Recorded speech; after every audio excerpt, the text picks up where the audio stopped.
இன்று பைபிள் ஸ்டடியில் பார்க்கக்கூடிய முக்கியமான தலைப்பு 7 சபைகள். வெளிப்படுத்தின விசேஷத்தில் எழுதப்பட்டிருக்கிற ஆரம்ப அதிகாரத்தை நீங்கள் பார்த்தீங்க, 2வது அதிகாரத்திலிருந்து 3, இந்த 2, 3, 1வது அதிகாரத்தில் அந்த 7 சபைகளுடைய லிஸ்ட் இருக்கும். 2, 3 அந்த 7 சபைகளை குறித்து இன்றைக்கு பார்த்தீங்கன்னா ஒரு 3 சபைகளை குறித்து நம்ம பார்ப்போம். இந்த 7 சபைகள் ரொம்ப முக்கியமான ரகசியங்கள் அடங்கி இருக்கிற ஒரு பகுதி. அதாவது வெளிப்படுத்தின விசேஷம் 1லிருந்து 3 வரலும் நீங்கள் நல்லா புரிஞ்சுக்கிட்டீங்க அப்படின்னா வெளிப்படுத்தின விசேஷம் அதிலிருந்து 4, 5, 6 படிப்பதற்கு கொஞ்சம் ஈஸியாக இருக்கும். ஸோ அதனால் பார்த்தீங்கன்னா இந்த சபைகளை குறித்து ஏன் இயேசு கிறிஸ்து, அதாவது இந்த சபைகள் எல்லாமே வேற ஒரு தேசத்தில் இருக்குது, துருக்கி அப்படின்ற இந்த நாட்களில் அந்த தேசத்தில் இருக்கிற அந்த 7 சபைகள் அந்த தேசத்தில் இருக்குது. அந்த தேசத்தில் அந்த 7 சபைகளை குறித்து ஏன் கர்த்தர் எழுதணும், ஏன் இந்திய தேசத்தை விட்டுட்டாரு, இல்லை வேறு தேசங்களை விட்டுட்டாரு, ஆனால் அந்த தேசங்களில் இருக்கிற அந்தந்த ஊரில் அந்த 7 ஊரில் அந்த 7 பட்டணங்களில் இருக்கிற அந்த 7 சபைகளை குறித்து என்னென்ன ரகசியங்கள், இந்த நாட்களுக்கு தேவையான இந்த ரகசியங்கள் என்னென்ன அப்படின்னு சொல்லி. ஸோ அதுக்குள்ளே நம்ம போவோம். இது முழுசாக பாருங்கள். இதில் பேசப்படுகிற ஒவ்வொரு வார்த்தையும் புதிய ஒரு விஷயமாக தான் இருக்கும். இதில் பழைய காரியங்கள், பழைய இதெல்லாம் எதுவுமே இருக்காதிங்க, எல்லாமே புதியதாக இருக்கும். உங்களுக்கு நிறைய காரியங்களை நீங்கள் தெரிந்துக்கலாம். அதாவது இங்கே பேசப்படுற காரியங்களை எனக்கு மட்டும்தான் தெரியும் அப்படின்னு நினச்சிக்காதீங்க. இது வேத ரகசியத்துக்குள்ளே, நம்ம வசனத்துக்குள்ளே ஆழமாக போக போக போக நிறைய காரியங்கள் இதில் நமக்கு வெளிப்பாடாக கர்த்தர் நமக்கு கொடுத்துருக்காரு. அது மட்டும் இல்லாமல் பார்த்தீங்க அப்படின்னா வெளிப்படுத்தின விசேஷம் இந்த புஸ்தகத்தை படிக்கிறவங்க கர்த்தர் ஆசீர்வதிப்பார். இது நல்ல ஒரு ஆசீர்வாதமான ஒரு புஸ்தகம். ஆசீர்வாதத்தை கொண்டு வருமா, கர்த்தரே உங்களை பிளஸ் பண்ணுவார். அதனால் ஒவ்வொரு வசனத்தையும் நீங்கள் காதில் கேட்டாலோ இல்லை வேத புஸ்தகத்தை பேரலாக நீங்கள் வச்சுட்டு படிக்க படிக்க படிக்க உங்களுக்கு ஈஸியாக புரிஞ்சிடாது. சரி, வெளிப்படுத்தின விசேஷம் அப்படின்னாவே பொதுவாக இந்த நாட்களில் கொஞ்சம் கஷ்டம். நிறைய இடங்களில் தெளிவாக அதை சபைகளில் எடுக்க முடியாது. ஏன்னா அந்த குறிப்பிட்ட அந்த நேரங்களில் ஒரு பெரிய பெரிய பேராகிராஃப்லாம் எடுக்க முடியாது. ஆனால் நம்ம அதிகபட்சமான இந்த சபைகளில் எடுக்காதனால நம்ம இந்த பைபிள் ஸ்டடியில் பார்க்குறோம். சரி, இந்த சபைகள் அப்படின்னு சொல்லி பார்க்கும்பொழுதும் யோவான் அப்படின்ற 12 சீஷர்களில் ஒருவர் முக்கியமான அந்த சீஷரில் ஒருவர் கர்த்தருக்கு பிரியமான அந்த ஒரு சீஷர் அவர் பேர் தான் யோவான். அந்த யோவான் அப்படின்ற சீஷர் என்ன பண்ணுறாருன்னா, பாத்மஸ் அப்படின்ற ஒரு தீவில் அவரை சிறைப்பிடிச்சு அங்கே வச்சிருக்கிறாங்க. பாத்மஸ் அப்படின்ற ஒரு தீவில் கர்த்தருக்காக கர்த்தருடைய சுவிசேஷங்களை அவர் பிரசங்கிக்கும் போதும் அவர் என்ன பண்ணுறாங்க அப்படின்னா, ரோம அரசாங்கத்தில் பார்த்திங்கன்னா அவர் ஒரு தண்டனையில் ஒரு விதமான தண்டனை என்னன்னாக்கா, ஒரு அப்போஸ்தலரை தனிப்பட்ட முறையில் ஒரு தனியான ஒரு இடத்துல, ஒரு தனியான ஒரு ஜெயிலில், ஒரு குகையில், ஒரு ஜெயிலில் என்ன பண்ணுறாங்கன்னா அங்கே சில மாதங்கள் இல்லை சில நாட்கள் அங்கேயே வைக்கிறாங்க. மறுபடியும் நீ இயேசு கிறிஸ்துவ குறித்து அந்த சுவிசேஷத்தை நீ வாயை திறந்து சொல்லக்கூடாது அப்படின்னு சொல்லிட்டு அந்த ரோம ராஜ்யத்தில் அந்த நாட்களில் தோராயமாக ஒரு 1900 வருஷத்துக்கு முன்னாடி அவர் என்ன அப்படின்னா அந்த தீவுக்குள்ளே, அதாவது ஜெருசலேம்லேருந்து தனிப்படுத்தி அவர் ஒரு தீவில், பாத்மஸ் அப்படின்ற ஒரு தீவு, அதாவது இது மத்திய கடல் அந்த மேப்பில் நீங்கள் பார்த்தீங்க அப்படின்னாக்கா அதுக்குள்ளே ஒரு தீவு இருக்கிறது. அந்த தீவுக்கு பேர் தான், அந்த ஐலாண்டுக்கு பேர் தான் பாத்மஸ் அப்படின்ட்டு. அந்த பாத்மஸ் அப்படின்ற அந்த தீவில் அவர் அங்கே ஒரு கைதியாக அங்கே இருக்கும் பொழுதும் உணவுக்கு கஷ்டம் இருக்கும், குளிக்க முடியாது. அதே நேரத்தில் பார்த்திங்கன்னா ஒரே வேக்காடாக புழுக்கமாக இருக்கும். ஸோ அதுபோல் ஒரு ரொம்ப கொடூரமான ஒரு இருளில் அவர் என்ன பண்ணுறாருன்னா அந்த ஜெயிலில் அவர் உள்ளே இருக்கும் பொழுதோ அப்போ என்ன ஆகுது அப்படின்னாக்கா, கர்த்தர் அவரை அழைத்து, அதாவது பரிசுத்தவானவர் அவரை அழைத்து தரிசனத்தை கொடுத்து அதன் மூலமாக என்ன பண்ணுறாருன்னா, வெளிப்படுத்தின விசேஷம் 4 பார்த்தீங்கன்னா அந்த தீவிலிருந்து யோவானை கூப்பிட்றாராம், இங்கே மேலே ஏறி வா அப்படின்னு சொல்லிட்டு. ஸோ இனிமேல் சம்பவிக்க போகிற காரியங்களெல்லாம் நீ குறித்து நீ பார்த்துட்டு எழுதலாம் அப்படின்னு சொல்லி அது 4, 5, 6லேருந்து அப்படி போகுது. முதல் இந்த தரிசனத்தில் பார்த்தீங்க அப்படின்னா இந்த சபைகளை குறித்து எழுதுறாரு. இந்த பாத்மஸ் தீவிலிருந்து பார்த்தீங்க அப்படின்னா, பாத்மஸ் தீவிலிருந்து ஒரு 311 கிலோமீட்டர், புரிஞ்சிங்களா, இல்லைனா ஒரு 300 கிலோமீட்டர் ஞாபகம் வச்சிங்க. பாத்மஸ் தீவிலிருந்து ஒரு 300 கிலோமீட்டர் நீங்கள் ஒரு நார்த் ஈஸ்ட் டைரக்ஷனில் நீங்கள் உள்ளே போனீங்க அப்படின்னா அங்கே தான் டர்க்கி தேசத்துக்கு நம்ம போய் ரீச் ஆகிறோம். ஸோ பாத்மஸ் தீவிலிருந்து ஒரு 300 கிலோமீட்டர் தாண்டிங்கன்னா ஒரு பெரிய தேசம், அதுதான் டர்க்கி. இந்த டர்க்கின்ற தேசம் எங்கே இருக்குது அப்படின்னா, இஸ்ரேலினுடைய தேசத்துக்கு அப்படியே மேலே போனீங்க அப்படின்னாக்கா சிரியாவை பார்த்தீங்க அப்படின்னாக்கா ஒரு மாதிரி நார்த் ஈஸ்ட் இந்த ஆங்கிளில் வராது. வடகிழக்க என்ன சொல்லுவாங்க தமிழில். ஸோ அந்த சிரியாவுக்கு மேலே பார்த்தீங்க அப்படின்னாக்கா இந்த டர்க்கி அப்படின்ற அந்த பட்டணம் இருக்குது. இந்த டர்க்கின்ற பட்டணம் பார்த்தீங்க அப்படின்னா கீழ்ப்பகுதியில் பார்த்தீங்கன்னா மத்திய கடல், மேல் பகுதியில் பார்த்தீங்க அப்படின்னா கருங்கடல். ஸோ கருங்கடல், டர்க்கி, மத்திய கடல் இப்படி வருது. ஸோ இந்த கருங்கடல்ல இருந்து நீங்கள் இந்த பக்கம்லாம் போனீங்க அப்படின்னாக்கா யுக்ரைன், ரஷ்யா அந்த பக்கம் போய்டும். ஸோ அதை பற்றி உங்களுக்கு நிறைய நீங்கள் நியூஸ்லலாம் பார்த்துருப்பீங்க, யுக்ரைன், ரஷ்யா அந்த வாரெல்லாம் கேள்விப்பட்டிருப்பீங்க. ஸோ நம்ம இந்த கருங்கடலுக்கு கீழே இருக்கிற இந்த பெரிய ஒரு தேசத்தை குறித்து அதிகமாக வேத புஸ்தகத்தில் எழுதியிருக்கிறாங்க. நிறைய பட்டணங்கள், அது வழி அங்கே நிறைய ஊழியங்கள் என்னென்ன நடந்திருக்கு, அந்தந்த ஒவ்வொரு பட்டணங்களும் என்னென்ன நடந்திருக்கு அப்படின்னு சொல்லி இந்த பட்டணத்தை குறித்து நிறைய வேத புஸ்தகத்தில் எழுதியிருக்கிறாங்க. ஏன் இந்த பட்டணத்துக்கு போனோம் எல்லாரும், ஏன் டர்க்கிக்கு போனோம், ஏன் இந்தியாவுக்கு வந்திருக்கலாமே நிறைய பேர் அப்படின்னு சொல்லி பார்த்தீங்கன்னா, அந்த நாட்கள் பார்த்தீங்கன்னா குலுக்கல் சீட்டு போட்டாங்களாம், நீங்கள் எங்கெங்கே போகணும் அப்படின்னு சொல்லி.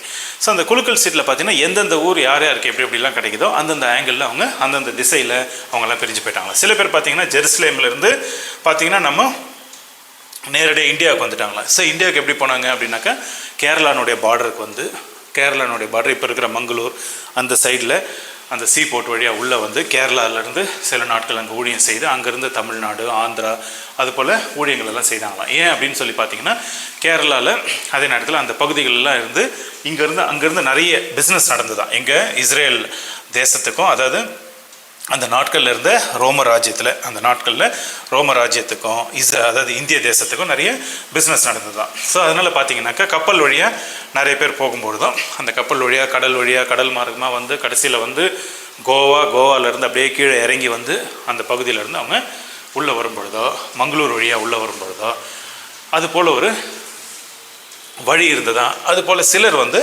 அதில் பார்த்தீங்கன்னா குறிப்பாக தோமா அதுபோல் அந்த ஊழியத்துக்காக இந்திய தேசத்தில் ஒரு ஊழியம் பண்ணார். அதே மாதிரி பார்த்தீங்கன்னா சிலர் பார்த்தீங்கன்னா சில அதாவது கர்த்தரோடு இருந்த அப்போசல்ஸ், அதாவது அப்போஸ்தலர்கள், அதுக்கப்புறமா டிசைபிள்ஸ் அவங்களோட இருந்தவங்க என்ன பண்ணாங்கன்னா இந்த குலுக்கல் சீட்டில் விழுந்ததில் சில பேர் என்ன பண்ணாங்கன்னா மேல் பகுதிக்கு போனாங்களாம். ஸோ மேல் பகுதி என்ன அப்படின்னு சொல்லி பார்த்தீங்கன்னா இந்த பக்கம் சிரியா சில பேர் ஊழியத்தை போய் செஞ்சாங்களாம். சில பேர் அந்த ஜெருசலேம்லேருந்து கடல் மார்க்கமாக ஒரு 1000 கிலோமீட்டர் அப்படி பார்த்தீங்கன்னா தோராயமாக ஒரு 1000 கிலோமீட்டர் அப்படின்னு பார்த்தீங்கன்னா இந்த எபேசியர் இந்த பட்டணத்துக்கு, எஃபிஷியஸ் அப்படின்ற அந்த பட்டணத்துக்கு டர்க்கி உள்ள என்ட்ரு ஆகிறதுக்கு இப்படி வந்தாங்களாம். அவங்க கடல் மார்க்கமாக உள்ளே இப்படி வந்தாங்களாம். ஸோ 1000 கிலோமீட்டர் கடந்தவங்க என்ன பண்ணாங்கன்னா டர்க்கி தேசத்துக்குள்ளே போனாங்களாம். கடல் மார்க்கமாக அப்படி கீழே இறங்கி இந்திய தேசத்துக்கு போனாங்களாம். அதுபோல் பல தேசங்களுக்கு அங்கங்கே போனாங்களாம். சில பேர் அப்படி பொடி நடையை அப்படியே நடந்து என்ன பண்ணாங்கன்னா சிரியானுடைய பார்டருக்கு போனாங்களாம்.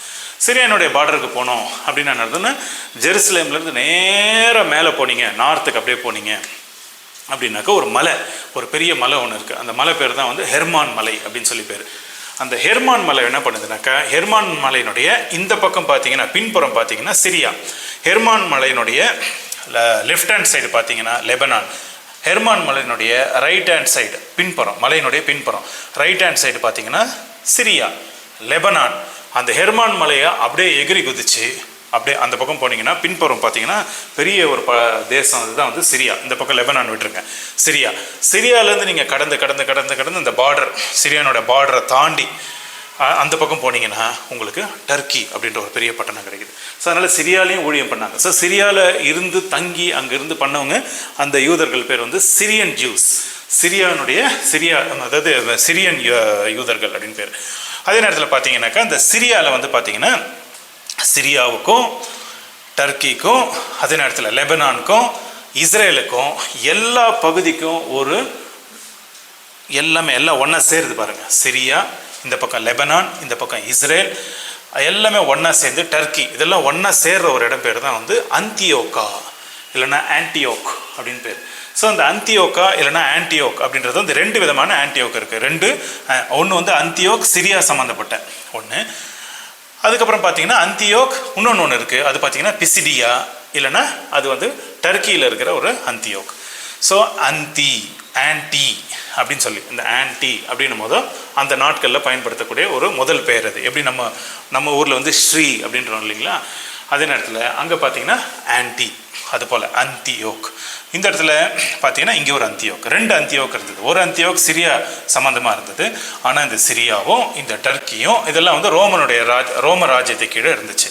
ஸோ இந்த அந்தியோக்கில் தான் வந்து என்ன பண்ணுவாங்கன்னா அந்த நாட்களில் இங்கே இருக்கிற சபையில் அந்த சிரியன் சபை இல்லைன்னா சினகோக் அப்படின்வாங்க. சினகோக் அப்படின்னாக்கா யூதர்கள்லாம் ஒன்றா சேருகிற ஒரு இடம். எப்படி நம்ம கிறிஸ்தவர்கள்லாம் ஒன்றா சேருகிற ஒரு இடத்துக்கு பேர் வந்து சபை இல்லைனா சர்ச் அப்படின்னு சொல்கிறோம். அதே மாதிரி பார்த்திங்கன்னா அந்த நாட்களில் யூதர்கள் வந்து எல்லாம் ஒன்றா சேர்ந்து அதை வந்து என்ன சொல்லுவாங்கன்னா சினகோக். யூதர்களுக்கு சினகோக், கிறிஸ்தவர்களுக்கு சர்ச் அப்படின்னு சொல்லி பேர். ஸோ இங்கே பார்த்திங்க அப்படின்னா இந்த அந்தியோக் இந்த இடத்துல இந்த சிரியாவில் பவுல் இது போல் அந்த நாட்களெல்லாம் உட்கார்ந்து அந்த சபையில் உட்கார்ந்து இங்கே நாங்கள் போகிறது அப்படின்னு சொல்லி முதலாவது பயணம் ரெண்டாவது பயணம் அப்படிலாம் சொல்கிறாங்க இல்லைங்களா, பவுலுடைய பயணங்கள். ஸோ இந்த இடத்துல உட்கார்ந்து எந்த நம்ம பட்டணங்களுக்கு நம்ம போகலாம் அப்படின்னு சொல்லி இப்படிலாம் யோசிச்சாங்களாம். ஸோ இது போல் யோசித்த இந்த சபையில் உட்கார்ந்து யோசித்து உபவாசத்தோட எந்த திசைக்கு சென்று நம்ம எப்படி ஊழியம் செய்யலாம் அப்படின்னு சொல்லி. ஸோ அங்கே பவுல் இப்படி உட்கார்ந்து அதுக்கு பிறகு அவர் என்ன பண்ணுறாருன்னா ஒரு பட்டணத்துக்குள்ளே டர்க்கிக்குள்ளே ஒன்று ஒன்றா நுழையிறார் அவர் ஒரு பட்டணத்துக்குள்ளே.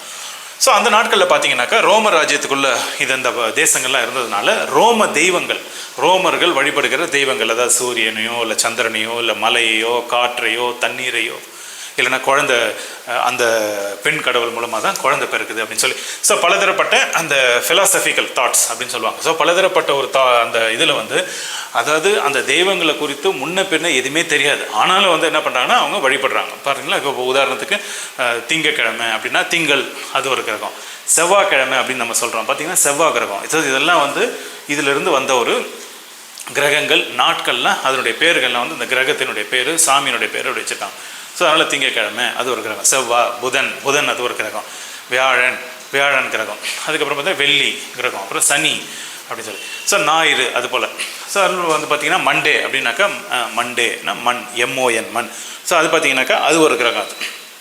ஸோ அதனால பார்த்தீங்க அப்படின்னா அந்த கிரகங்களுடைய பெயர்கள்லாம் இந்த இவங்கெல்லாம் என்னென்ன அந்த வானத்தில் சிருஷ்டிக்கப்பட்ட அந்த ஒரு நட்சத்திரங்களுக்கு ஒரு பேரை வச்சு அதுக்கு ஒரு சாமியை வச்சு அந்த சாமியை அப்படியே அவங்க வழிபட்டு கொண்டு இருந்தாங்களாம். முன்ன பின்ன எதுவுமே தெரியலையே, நீங்கள் முன்ன பின்ன தெரியாத ஒரு தெய்வங்களை நீங்கள் வழிபடுறீங்களே அப்படின்னு சொல்லி பவுலெல்லாம் இங்கே போயிட்டு ஊழியத்தை செய்தார்.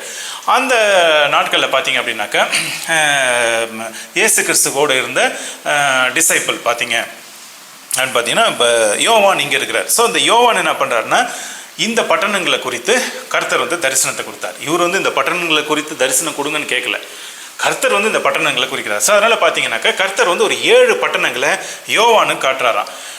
அதே மாதிரி சில நாட்கள் கழித்து பவுல் இந்த பக்கம் அப்படி ஊழியத்துக்கு செல்லும் பொழுதோ அவர்கள் சில பட்டணங்களை பவுலுக்கு காட்டுறாராம். ஸோ இந்த பட்டணத்தை குறித்து நம்ம பார்ப்போம். ஏன்னா வெளிப்படுத்தின விசேஷம் 1 எழுதியிருக்கு. ஸோ அந்த ஜெயிலில் அவர் அந்த குகையில் உட்காந்துட்டு இருக்கும்போதும் அப்போ கர்த்தர் வந்து என்ன பண்ணாருனாக்கா நான் வாசிக்கிறேன் பாருங்கள். அதாவது 1ஆவது அதிகாரம் 16ஆவது வசனம். அதாவது இயேசு கிறிஸ்துனுடைய வலது கரத்திலே 7 நட்சத்திரங்களை ஏந்தி கொண்டு இருந்தார். இயேசு கிறிஸ்து வந்து ஒரு 7 நட்சத்திரங்களை வலது கையில் அப்படி ஏந்தி கொண்டு இருந்தாராம். அது போல் ஒரு தரிசனத்தை பார்க்குறாரு. 16ஆவது வசனம் 1:16 வெளிப்படுத்தின விசேஷம். அவர் வாயிலிருந்து இருபுறமும் கருக்குள்ள பட்டயம் புறப்பட்டது. ஸோ அப்போ பார்த்தீங்கன்னா இருபுறம் கருக்குள்ள ஒரு பட்டயம், ஒரு கத்தி இப்படி வருதான், இயேசு கிறிஸ்துனுடைய வாயிலிருந்து இப்படி கீழே அப்படி இறங்குதான். ஸோ கையில் பார்த்தீங்கன்னா ஒரு 7 நட்சத்திரம், இப்படி பார்த்தீங்கன்னா ஒரு கத்தி எப்படி இருக்கும் பாருங்கள். ஒரு ஜெயில் உள்ள என்னப்பா அது கத்தி வாயிலேருந்து வருது, இது என்னது அப்படின்னு சொல்லி. இருபுறம் கருக்குள்ள பட்டயம் புறப்பட்டது. அவருடைய முகம் வல்லமையை பிரகாசிக்கிற சூரியனை போல் இருந்ததா. ஸோ வல்லமை பிரகாசிக்கிற ஒரு சூரியனை போல.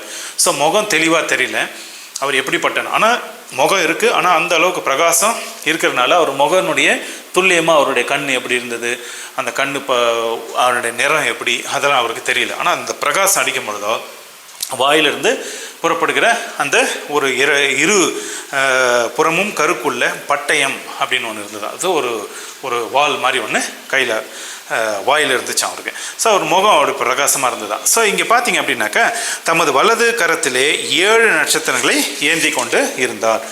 17 படிக்கிறேன் பாருங்கள்.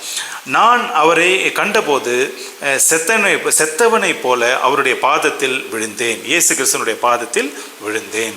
அப்பொழுது அவர் தம்முடைய வலது கரத்தை என் மேல் வைத்து என்னை நோக்கி, பயப்படாதே, நான் முந்தினவரும் பிந்தினவரும் உயிரோடு இருக்கிறவருமாய் இருக்கிறேன். மரித்தேன், ஆனாலும் இதோ சதா காலங்களிலும் உயிரோடு இருக்கிறேன். ஆமேன். நான் மரணத்துக்கும் பாதாளத்துக்கும் உரிய திறவுகோள்களை உடையவராக இருக்கிறேன் அப்படின்னு சொல்லி. ஸோ இதெல்லாம் இந்த தரிசனத்தெல்லாம் பார்த்துட்டு அப்படியே நீங்கள் கீழே வந்தீங்க அப்படின்னாக்கா அந்த 20வது வசனம் ரொம்ப முக்கியம். எல்லாமே வந்து சிம்பாலிக்காக எழுதியிருக்கிறாங்க. அந்த சிம்பலுக்கு உண்டான அந்தந்த சிம்பலுக்கு உண்டான அர்த்தத்தையும் வந்து அங்கங்கே எழுதியிருக்கிறாங்க. இந்த 20வது வசனத்தில் அந்த அர்த்தத்துக்கு நம்ம போவோம். 1 வெளிப்படுத்தும் விசேஷம் 1 20வது வசனம். என் வலது கரத்தில் நீ கண்ட 7 நட்சத்திரங்களின் ரகசியத்தையும் 7 பொன் குத்து விளக்குகளின் ரகசியத்தையும் எழுது. அந்த 7 நட்சத்திரங்களும் 7 சபைகளின் தூதர்களாம். அப்படின்னு நடத்தினா அந்த சபையினுடைய ஹெட்டுன்னு வச்சுங்க. சபை அப்படின்னா நடத்தினா ஒரு குரூப்னாக்கா யாராவது யூதர்களோ கர்த்தரை விசுவாசிக்கிறவர்களோ இல்லை பழைய ஏற்பாடு தெய்வத்தை மோசே யாரை பார்த்து எழுதினாரோ, மோசே யாரோட பேசினாரோ அந்த தெய்வத்தை விசுவாசிக்கிறவங்களோ இல்லைனா இயேசு கிறிஸ்துவை விசுவாசிக்கிறவங்க எல்லாம் ஒன்று தான். ஸோ ஒரு விசுவாசிகள் குரூப்பாக சேர்ந்தாங்க அப்படின்னு என்ன அர்த்தம்? அதுக்கு பேர் தான் சபை. 7 சபைகள், அதாவது 7 நட்சத்திரங்கள். அந்த 7 நட்சத்திரங்களும் வந்து அந்த 7 சபைகளுடைய தலைவர்களுக்கு சமம், அந்த நடத்துகிற அந்த கூட்டத்துக்கு சமம். சரி, நீ கண்ட 7 குத்து விளக்குகளும் 7 சபைகளாம். ஸோ அப்போ என்ன போச்சு அப்படின்னா 7 குத்து விளக்குகள். ஸோ என்ன ஆயிடுச்சுன்னா அந்த 7 குத்து விளக்குகளை பார்க்குறாராம். அந்த 7 குத்து விளக்குகளுக்குள்ளே என்ன ஆச்சுன்னா அப்படியே உலாவி கொண்டு வராராம் அப்படியே. ஸோ கர்த்தர் வந்து என்ன பண்ணுறாரு? இயேசு கிறிஸ்து அந்த 7 குத்து விளக்குக்குள்ளே என்ன பண்ணுறாரு? 7 குத்து விளக்குனா 7 சபைகள். அந்த 7 சபைகளுக்கு 7 ஹெட் இருக்காங்க. அந்த 7 ஹெட்டுக்கு வந்து 7 தூதர்கள் அப்படின்னு சொல்கிறாங்க. தூதர்கள்னாக்கா நீங்கள் எப்படி நினச்சக்கூடாது, மிகாவேல் தூதர், கெப்ரியேல் தூதர், இது போல் தூதர்கள்லாம் இல்லை. ஸோ இந்த தூதர்கள் வந்து என்ன அர்த்தம் அப்படின்னாக்கா இவங்க வந்து மெசஞ்சர், இவங்கெல்லாம் வந்து அந்த குழுவுக்கு ஹெட்டு, அவ்வளோதான். அவங்க நல்லவங்களா கெட்டவங்களா அப்படின்றது நமக்கு அதை பற்றி நம்ம போகல, புரிஞ்சுங்களா? ஆனால் அந்த அந்த அந்த குழுவுக்கு, அந்த சபைக்கு ஹெட்டு. ஆனால் அந்த 7 சபைகளும் பார்த்தீங்க அப்படின்னா 7 குத்து விளக்குகள். நல்லா ஞாபகம் வச்சுங்க. சபை அப்படின்னா குத்து விளக்கு. குத்து விளக்குன்னா என்ன இருக்கணும்? அது உள்ள விளக்கு எரியணும். விளக்கு எரியணும் அப்படின்னா எண்ணெய் இருக்கணும். ஸோ எண்ணெய், விளக்கு எரிகிற ஒரு அந்த 7 குத்து விளக்குகள் எரியுது. இது ஒரு குத்து விளக்கு, இது ஒரு குத்து விளக்கு, இது ஒரு. ஸோ அந்த குத்து விளக்குகளுக்கு உள்ள அந்த லேம்ப் ஸ்டாண்ட் அப்படின்னு சொல்லுவோம். ஸோ அந்த ஆங்கிலத்தில். ஸோ அந்த 7 குத்து விளக்குகளுக்குள்ள உலாவி கொண்டு வருகிறாராம். ஏங்க மற்ற சபைகளெல்லாம் ஏன் விட்டுட்டாரு? ஏன் அந்த டர்க்கியில் இருக்கிற 7 பட்டணங்களில் இருக்கிற அந்த 7 சபைகள், அந்த சபையை ஏன் சுற்றி வரணும்? ஏன் நம்ம இந்திய தேசத்தில் எவ்வளோ நிறைய சபைகள் இருக்கு, அங்கேயும் அவர் சுற்றி வரல அப்படின்னா, இவருக்கு தரிசனம் வந்து இந்த பாத்மஸ் தீவிலிருந்து இந்த 7 பட்டணங்கள், அதாவது இந்த 7 சபைகள், அங்கே இருக்கிற 7 சபைகளுக்கு மட்டும் இவர் காட்டுறார். அதே மாதிரி தோமா கீழே இறங்கி வந்தார் பாருங்க இந்திய தேசத்துக்கு அப்படின்னு சொல்லி வரலாறு சொல்லுது.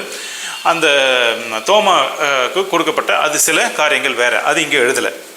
ஸோ இந்த தரிசனத்தை வந்து என்ன பண்ணுறாருன்னா, இந்த தரிசனம் எப்படி எழுதப்பட்டிருக்கு அப்படின்னா அப்படியே பின்னி அப்படி எழுதியிருக்கான். அப்படியே பின்னி எப்படின்னு நான் என்னன்னா, முன்னாடியும் இப்போ ஜஸ்ட் நடக்க போகிறதையும் அதுக்கப்புறமா ஒரு 2000 வருஷம் கழிச்சு நடக்க போகிறதையும் அப்படி ரெண்டும் மிக்ஸாக எழுதப்பட்டிருக்கு. ஸோ அப்படின்னா என்ன அர்த்தம்னாக்கா, சில நாட்கள் கழித்து என்ன நடக்க போகுது அதுவும், இல்லைனா என்ன ஜஸ்ட் நடந்து முடிஞ்சது அதுவும், அதுக்கப்புறமா ஒரு 1900 வருஷம் இல்லை 1800 வருஷம் கழித்து அதுக்கப்புறமா கடைசி நாட்களில் என்ன நடக்கும் அப்படின்றதையும் ஒன்றா பின்னி அப்படி எழுதியிருக்காங்களாம். புரிஞ்சுங்களா? அதாவது சில இதில் பார்த்தீங்கன்னா பழைய நூலும் புதிய நூலும் பின்னி எப்படி ஒரு துணியை உருவாக்குறாங்களோ அதே போல் இது பழைய நிறைவேறின ஒரு தரிசனமும், ஜஸ்ட் நடக்க போகிற தரிசனங்களும், நடக்க போகிற ஒரு ஈவெண்ட்டும், அதுக்கப்புறமா ஒரு 1800 1900 வருஷம் இல்லை 2000 வருஷம் கழித்து நடக்க போகிற சில காரியங்களையும் எல்லாமே பிணைந்து அப்படி எழுதப்பட்டிருக்கிற ஒரு வசனம். ஸோ நிறைய ரகசியங்கள் இதில் இருக்குது. சரிங்களா?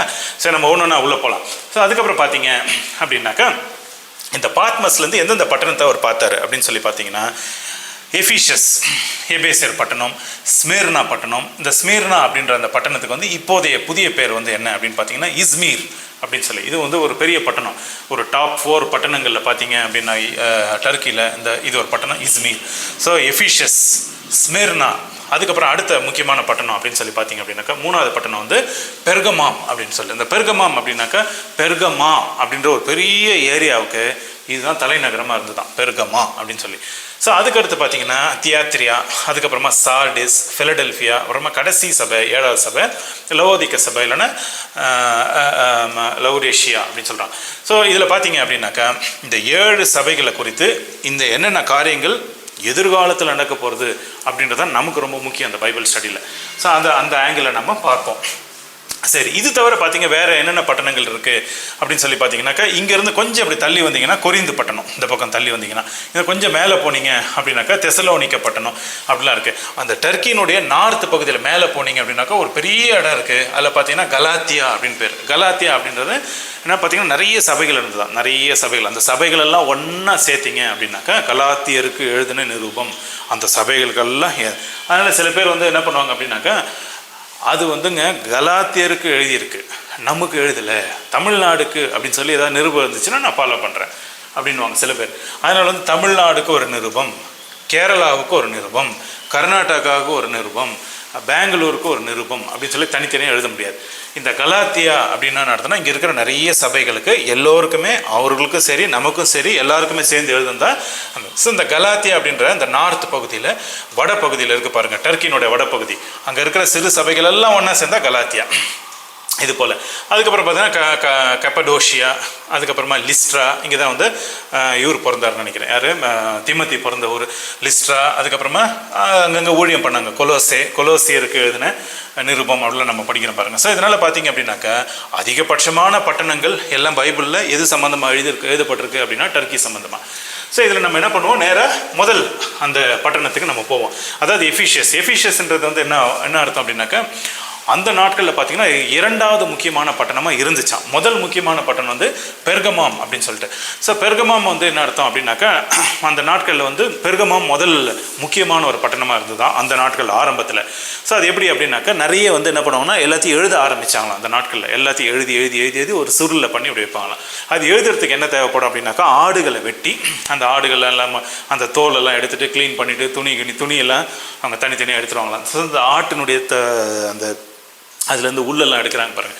அந்த பிஸ்னஸில் வந்து என்ன பண்ணாங்கன்னா நிறைய யூதர்கள் போயிட்டு டர்க்கியில் போய் சேர்ந்தாங்க. அதனால் பார்த்தீங்கன்னா இந்த யூதர்கள் இந்த ரோம ஆட்சியில் வந்து பார்த்தீங்க அப்படின்னாக்கா, ரோம அரசாங்கத்தில் பார்த்தீங்கன்னா இஸ்ரேல் ரோமனுடைய அரசாங்கத்துக்கு கீழே இருக்குது, சிரியா ரோமருடைய அரசாங்கம், டர்க்கி ரோமருடைய அரசாங்கம். ஸோ இந்த ரோமருடைய அரசாங்கத்தினுடைய இதில் எங்கே வேணாலும் அவங்க போக ஆரம்பித்தாங்களாம். ஸோ இந்த மாதிரி போயிட்டு இருக்கும் போதோ அவங்க என்ன பண்ணாங்க அப்படின்னாக்கா, நிறைய பேர் வந்து இந்த பிஸ்னஸ் விஷயமா குடும்பமும் என்ன பண்ணாங்கன்னா, கணவன் மனைவி குடும்பமும் என்ன பண்ணாங்கன்னா படகு வழி அந்த கப்பலில் போயிட்டு அதுக்கப்புறம் அங்கேருந்து ட்ராவல் பண்ணி ஒரு இடத்துல போய் தங்கினாங்களாம். நிறைய யூதர்கள் வந்து பார்த்தீங்கன்னாக்கா தொழிற்சாலைகள், அதாவது இந்த டெக்ஸ்டைல் இண்டஸ்ட்ரீஸ், அதாவது துணிமணிகள்லாம் செய்கிற அந்த டெக்ஸ்டைல் இண்டஸ்ட்ரீஸில் அங்கங்கெல்லாம் போயிட்டு என்ன பண்ணுவாங்கன்னா அந்த ஆடுகளுடைய இதிலிருந்து எல்லாம் இது பண்ணி துணிமணி எல்லாம் இது பண்ணுவாங்க. அதுக்கப்புறமா அந்த சபத்தினால அவங்க கடைப்பிடிப்பாங்களாம். ஸோ அதனால் இந்த யூதர்கள்லாம் ஒன்றா ஒரு 10 பேராவது அட்லீஸ்ட் சேரணுமா, 10 பேராவது ஒரு கூட்டத்தை சேர்ந்து அந்த சினகோக், அதாவது அவங்களுக்கு சபைன்னு சொல்லப்படுகிற அந்த சினகோகில் அவங்க என்ன பண்ணுறாங்கன்னா உட்காந்து அந்த சபத்தினால அவங்க இருப்பாங்களாங்க. ஸோ அதனால் வேலை செய்வாங்க, கர்த்தரை ஆராதிப்பாங்க, இப்படி இருந்தாங்க அவங்க. ஸோ அதனால் என்ன ஆயிப்போச்சுன்னா, இந்த யூதர்களுக்காக அங்கே போய் எல்லாம் நிறைய பேர் செட்டில் ஆனாங்க பாருங்கள். இந்த யூதர்களுக்காக என்ன பண்ணாருனாக்கா, இந்த சீஷர்கள், கர்த்தர் இயேசு கிறிஸ்துவோடு இருந்த அந்த 12 சீஷர்கள், ஸோ அவங்க என்ன பண்ணாங்கன்னா, அதில் பார்த்தீங்கன்னா அதிகபட்சமான சீஷர்கள் வந்து நிறைய யூதர்கள் இங்கே போய் சொல்லியிருக்காங்க, வெவ்வேறு பட்டணங்களில் போய் சொல்லியிருக்காங்க. கிரேக்க மொழி பேசுகிற யூதர்கள் அங்கே போய் செட்டில் ஆயிருக்காங்க. அதாவது அவங்களுக்கு கிரேக்க மொழியும் தெரியும், ஹீப்ரு மொழி தாய்மொழி ஹீப்ருவும் தெரியும், அரமிக் மொழியும் தெரியும் தாய்மொழியாக. ஸோ அதனால் இந்த இடத்துல கிரேக்க மொழி பேசுகிற இந்த இடத்துல போய் செட்டில் ஆகும்போது சில பேர் வந்து என்னென்னா கலப்பு திருமணம் ஆகிடுது. கலப்பு திருமணம்னா பெண் பார்த்திங்கன்னா யூதராக இருப்பாங்க, ஆண் பார்த்திங்கன்னா இந்த டர்க்கி தேசத்தில் அவங்க திருமணம் பண்ணதாக இருப்பாங்க. அது மூலமாக பிறந்தவர் தான் திமத்தி அப்படி சொல்லி நம்ம பைபிளில் வாசிக்கிறோம். ஸோ அதனால் திமத்தி பார்த்திங்கன்னா பாதி யூதர், அம்மா மூலமாக அப்பா மூலமாக பார்த்திங்கன்னா கிரேக்க மொழி பேசுகிற அவர் அந்த டர்க்கி இடத்த சேர்ந்தவர், லிஸ்ட்ரா அது போலலாம். ஸோ இங்கே பார்த்தீங்க அப்படின்னா இந்த பட்டணத்தை குறித்து, அந்த பட்டணத்தில் வந்து சினகோக், அதாவது இந்த விசுவாசிகள்லாம் சேர்ந்து ஒரு இடத்துல பட்டணங்கள் என்ன பண்ணுறாங்க, ஒரு சபை. இந்த பட்டணத்துலலாம் எல்லா விசுவாசிகளும் சேர்ந்து ஒரு சபை, இங்கே ஒரு சபை, இங்கே ஒரு சபை, இங்கே ஒரு சபைன்னு சொல்லி, அதாவது பழைய ஏற்பாடு சம்மந்தமாகவும், அதே நேரத்தில் பார்த்திங்கன்னா புதிய ஏற்பாடு ஜஸ்ட் முடிந்த இயேசு கிறிஸ்து மரித்து கிறிஸ்து எல்லாம் முடிந்த அந்த காலகட்டத்தில் புதியதாக இயேசு கிறிஸ்து முடிந்த புதிய ஏற்பாடு சம்மந்தமான காரியங்கள் குறித்தும் பேசுகிற அந்த சபைகள்லாம் இருந்துச்சான். ஸோ இந்த சபைகள் எல்லாமே பழைய ஏற்பாட்டில் இயேசு கிறிஸ்து மோசையோட பேசினவர் உங்களுக்கு தெரியும். ஸோ பழைய ஏற்பாட்டில் எழுதப்பட்டிருக்கிற கர்த்தர் இதெல்லாமே வந்து இயேசு கிறிஸ்துவ குறித்து எழுதப்பட்டிருக்கு. சில நேரத்தில் பார்த்தீங்கன்னா பிதாவானவரையும் கர்த்தர்னு சொல்கிறாங்க. அதே நேரத்தில் பார்த்தீங்கன்னா இயேசு கிறிஸ்துவ வந்து நம்மளை வழி நடத்துகிற கர்த்தர், லார்ட் அப்படின்னு சொல்லி. ஸோ அதனால் இந்த பழைய ஏற்பாட்டில் எழுதப்பட்டிருக்கிற எல்லா காரியங்களும் தீர்க்க தரிசனங்களும் அங்கங்கே சபையாக வந்து என்ன பண்ணுறாங்கன்னா கேதர் பண்ணி அவங்க என்ன பண்ணுறாங்க இதெல்லாம். ஸோ இவர்களுக்கு இயேசு கிறிஸ்துவ குறித்து தெரியணும் அப்படின்னு சொல்லி, ஏன்னா அவரே தான் வந்து பரலோகத்துக்கு நம்ம போகணுன்னாக்கா அவரை விட்டால் வேற வழி இல்லை. ஸோ இயேசு கிறிஸ்து அவரே வழி, அவரே ஜீவன் எல்லாமே. ஸோ அதனால் இந்த இயேசு கிறிஸ்துவ குறித்து தெரியணும், அந்த சுவிசேஷம் தெரியணும் அவங்களுக்கு அப்படின்னு சொல்லி என்ன ஆகுதுனாக்கா, இந்த புதிய ஏற்பாடு காரியங்களை ரகசியங்களை தெரிந்து கொண்டவர்களை வந்து என்ன பண்ணுறாங்க, அங்கே அனுப்புகிறாங்க. அங்கே போயிட்டு அவங்க என்ன பண்ணுறாங்க, பிரசங்கம் பண்ண ஆரம்பிக்கிறாங்க. அதில் தான் பார்த்தீங்க அப்படின்னாக்கா எஃபீஷியஸ் இந்த பட்டணத்துக்கு வரும். இந்த எஃபீஷியஸ் அப்படின்ற அந்த பட்டணத்தை பார்த்தீங்க, எபேசியர் இந்த பட்டணத்தை பார்த்தீங்கன்னாக்கா 4வது வசனத்துலேருந்து ஆரம்பிப்போம். இந்த 4வது வசனத்தில் பார்த்தீங்க அப்படின்னா, ஆகையால் நீ ஆதியில் கொண்டிருந்த அன்பை விட்டாய், உன் பேரில் எனக்கு குறை உண்டு. ஏன் அந்த பட்டணத்தை குறித்து அவர் எழுதணும் அப்படின்னாக்கா, அன்பை விட்டுட்டீங்க, அதனால உன் மேலே எனக்கு ஒரு குறை உண்டு. ஸோ அதனால் என்ன ஆகிப்போச்சு அப்படின்னாக்கா, சில ஸ்கூலுக்கு நீங்கள் இப்போ பேரண்ட்ஸ் போகிறாங்க பாருங்கள், டீச்சரை பார்க்குறதுக்கு தன்னுடைய பையன் எப்படி படித்தான் என்ன இதுன்னா, அப்போ வந்து ஸ்கூலில் கூப்பிட்றாங்க, அப்பாவை கூப்பிட்றாங்கன்னு வச்சுங்க, ஏதோ கம்ப்ளைண்ட் இருக்குன்னு அர்த்தம். அதே மாதிரி பார்த்தீங்கன்னா இந்த எபேசியர் மேலே ஒரு கம்ப்ளைண்ட் இருந்துதான் கர்த்தருக்கு, ஆதியில் வைத்திருந்த அந்த அன்பை வந்து நீ விட்டு விலகினாய் அப்படின்னு சொல்லி. இப்போ நிறைய பேர் பார்த்தீங்கன்னாக்கா அந்த அன்பை விட்டு விலகிறாங்க. எனக்கு வேலை இருக்குது, குடும்பம் இருக்குது, மற்ற காரியங்கள்லாம் நான் செய்யணும் அப்படின்னு சொல்லி, இல்லை எனக்கு இவ்வளோ டார்கெட் இருக்குது, இல்லை கடன் இருக்குது, இது இருக்குது, அது இருக்குதுன்னு சொல்லிட்டு, இல்லை படிப்பு இருக்குது அப்படின்னு சொல்லி சில காரியங்கள்லாம் உலகத்தாரோட சேர்ந்து என்னதுனாக்கா, அவங்க அந்த ஆதியில் கர்த்தரோடு வைத்திருந்தாங்க பாருங்கள். முதல்ல நீங்கள் கர்த்தரோட முதல்ல எப்படி இருக்கும்போது எப்படி அன்பாக இருந்தீங்க, எப்படி வேத வசனத்தெல்லாம் வாசிச்சிங்க, எப்படி ஜபித்தீங்க, எப்படி கர்த்தருடைய சுவிசேஷத்தை போய் சொன்னீங்க, அந்த அன்புலேருந்து அப்படியே விலகி அவங்க மறந்தே போயிட்டாங்க அவங்க. ஸோ அந்த அன்பை விட்டு விலகிட்டு இருக்கீங்களேன்ட்டு. நல்லா தான்ப்பா இருந்த நீ இஸ்ரேலில், அங்கேருந்து நீ இப்போ வேறு ஊருக்கு போன நீ, உதாரணத்துக்கு இப்போ என்ன சொல்லுவாங்க பாருங்கள், பையன் வந்து துபாய்க்கு போனால், இல்லை இப்போ கிறிஸ்தவ பையன் தான் துபாய்க்கு போய்ட்டு அவன் என்ன பண்ணிட்டான், சபைக்கும் போகிறதில்ல, கேட்டாக்கா வெள்ளிக்கிழமைன்றான், அப்புறம் ஞாயிற்றுக்கிழமை இல்லைன்றான், அப்புறம் ஞாயிற்றுக்கிழமை கேட்டாக்கா நான் வெள்ளிக்கிழமை போவேன்றான், அப்படியே மறந்துட்டாங்க. ஸோ ஆதியில் வந்து அந்த அன்பை விட்டு நீ விலகி போயிட்டியப்பா அப்படின்னு சொல்லி.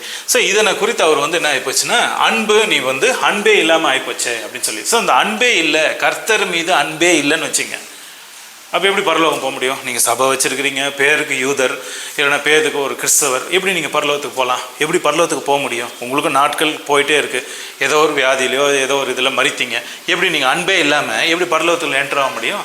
ஸோ கர்த்தர் மீது நீங்கள் அன்பு வைக்கணும். எப்படி மோசேனுடைய 10 கட்டளையில் முக்கியமான ஒரு கட்டளை, முதலாவது கட்டளை. ஸோ இப்போ பார்த்தீங்கன்னா அந்த அன்பை விட்டு நீ என்ன பண்ணிட்ட, கர்த்தர் மீது முழு இருதயத்தோடு நீ நேசிக்கணுமே, அந்த முழு இருதயத்தோடு நீ நேசிக்கிற அந்த அன்பை விட்டு நீ என்ன போயிடுச்சு, விலகியே போயிட்ட நீ. ஸோ அதனால் நீ என்ன பண்ணால், எந்த இடத்துலேருந்து நீ விழுந்தியோ அந்த அன்புலேருந்து வெளியே போயிட்டு நீ பாவத்தில் விழுந்த, இல்லை ஏதோ ஒரு பிரச்சனை, ஒரு தகாத ஒரு காரியத்தை நீ பண்ணிட்ட, அதனால் அது பாவம் அப்படின்னு உனக்கு தெரியும். எதில் நீ விழுந்தியோ அதை நீ மறுபடியும் நீ வந்து என்ன பண்ணு, யோசி, சிந்தி, அந்த இதிலிருந்து நீ என்ன பண்ண, மனம் திரும்பு அப்படின்னு சொல்லி அவங்களுக்கு அந்த எபேசியர் பட்டணத்துக்கு ஒரு கீ, ஒரு சொல்யூஷன் கொடுக்குறாங்க. என்ன சொல்யூஷன் கொடுக்குறாரு அப்படின்னாக்கா, நீ வந்து மனம் திரும்பிடுப்பா, புரிஞ்சுங்களா? மனம் திரும்பிட்டு, நான் இது போல் அந்த பாவத்தில் நான் விழுந்தேன், ஆதியில் நான் கர்த்தரிடத்தில் பயபக்தியோடு நான் அன்பாக இருந்தேன், ஒரு கர்த்தரோடு நான் ஒரு நல்ல ஒரு ஃபெலோஷிப்பில் இருந்தேன்.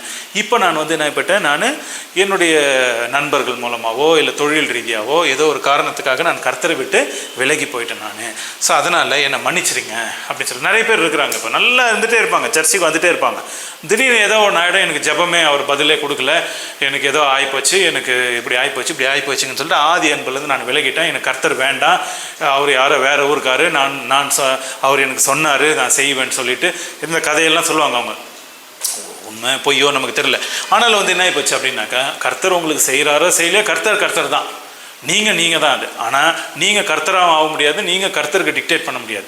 ஸோ இந்த அன்புலேருந்து விலகி போயிட்டு அதெல்லாம் இது பண்ணிவிட்டு அதுக்கப்புறம் நீ மனம் திரும்ப ஒரு பேருக்கு அப்படியே வருவாங்க, கிறிஸ்மஸ் அன்றைக்கி வருவாங்க, நியூ இயர் அன்றைக்கி ஒரு சர்வீஸ் அட்டன் பண்ணிட்டு அவங்க பாட்டு போயிட்டே இருப்பாங்க. அவங்க நிறைய பேர் நான் என்னுடைய இதில் நான் பார்த்துருக்கேன். அது வெறும் கிறிஸ்மஸ் அப்புறம் நியூ இயர் அப்புறம் ஆளே இருக்க மாட்டான்.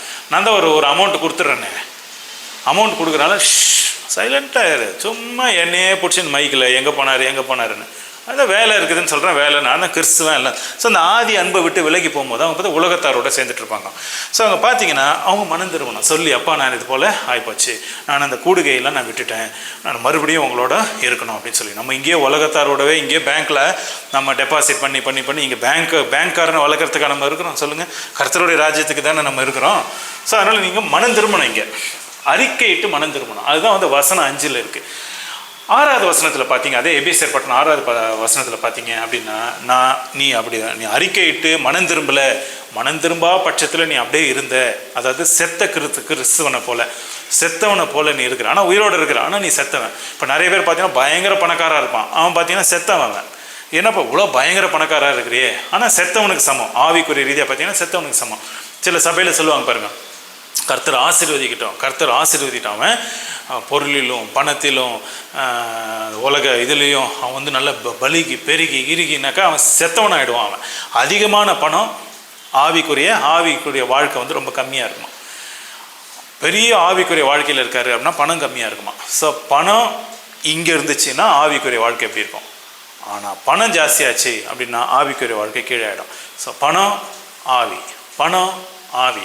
ஸோ அதனால் என்னச்சுன்னா, நல்லா அவன் பையன் போய் அமெரிக்காவில் அவன் சம்பாரிச்சு எப்படியோ கடக்கட்டான் அங்கே அப்படின்னு சொல்லும் போது என்னதுன்னா அவன் மேலே போயிடுறான். அவன் கடைசியில் அவனை கூப்பிட்டு வாப்பா தம்பி வா, இந்த நம்ம இருந்த இடத்துக்கு வானா வரவே மாட்டாங்க. ஸோ அதனால் பார்த்தீங்க அப்படின்னாக்கா அந்த ஆதி அன்புலேருந்து போகிறதுக்கு ஒரு முக்கியமான காரணம் பயங்கர ஆஸ்தி, பயங்கர பணம் அவன்கிட்ட. சும்மா அவன் ஞாயிற்றுக்கிழமை எப்போயாவது இப்படி வருவான் போவான், அது எதுவும் வேஸ்ட் அது. ஸோ அதனால் பார்த்தீங்கன்னா நீ இதே மாதிரி பண்ணிகிட்டே இருந்த அப்படின்னா, நான் அந்த சபைக்கு நீ எப்பயாவது வர, ஆனால் உன் கவனம்லாம் வேறு இடத்துல இருக்குது. அந்த சபையினுடைய அந்த விளக்கு தண்டையை நான் எடுத்துருவேன், அந்த சபையை இல்லாமல் பண்ணிடுவேன், நீ சபையிலே இல்லைன்றவன், உன்னை யாருன்னே எனக்கு தெரியாது. அப்படின்னா என்ன அர்த்தம்னா, அந்த 10 கன்னிகைகள் நினச்சிங்க, அந்த 10 கன்னிகைகளில் பார்த்தீங்கன்னா ஒரு 5 கன்னிகைகளுக்கு வந்து அந்த விளக்கு இருக்குது, ஆனால் எண்ணெய் இல்லை.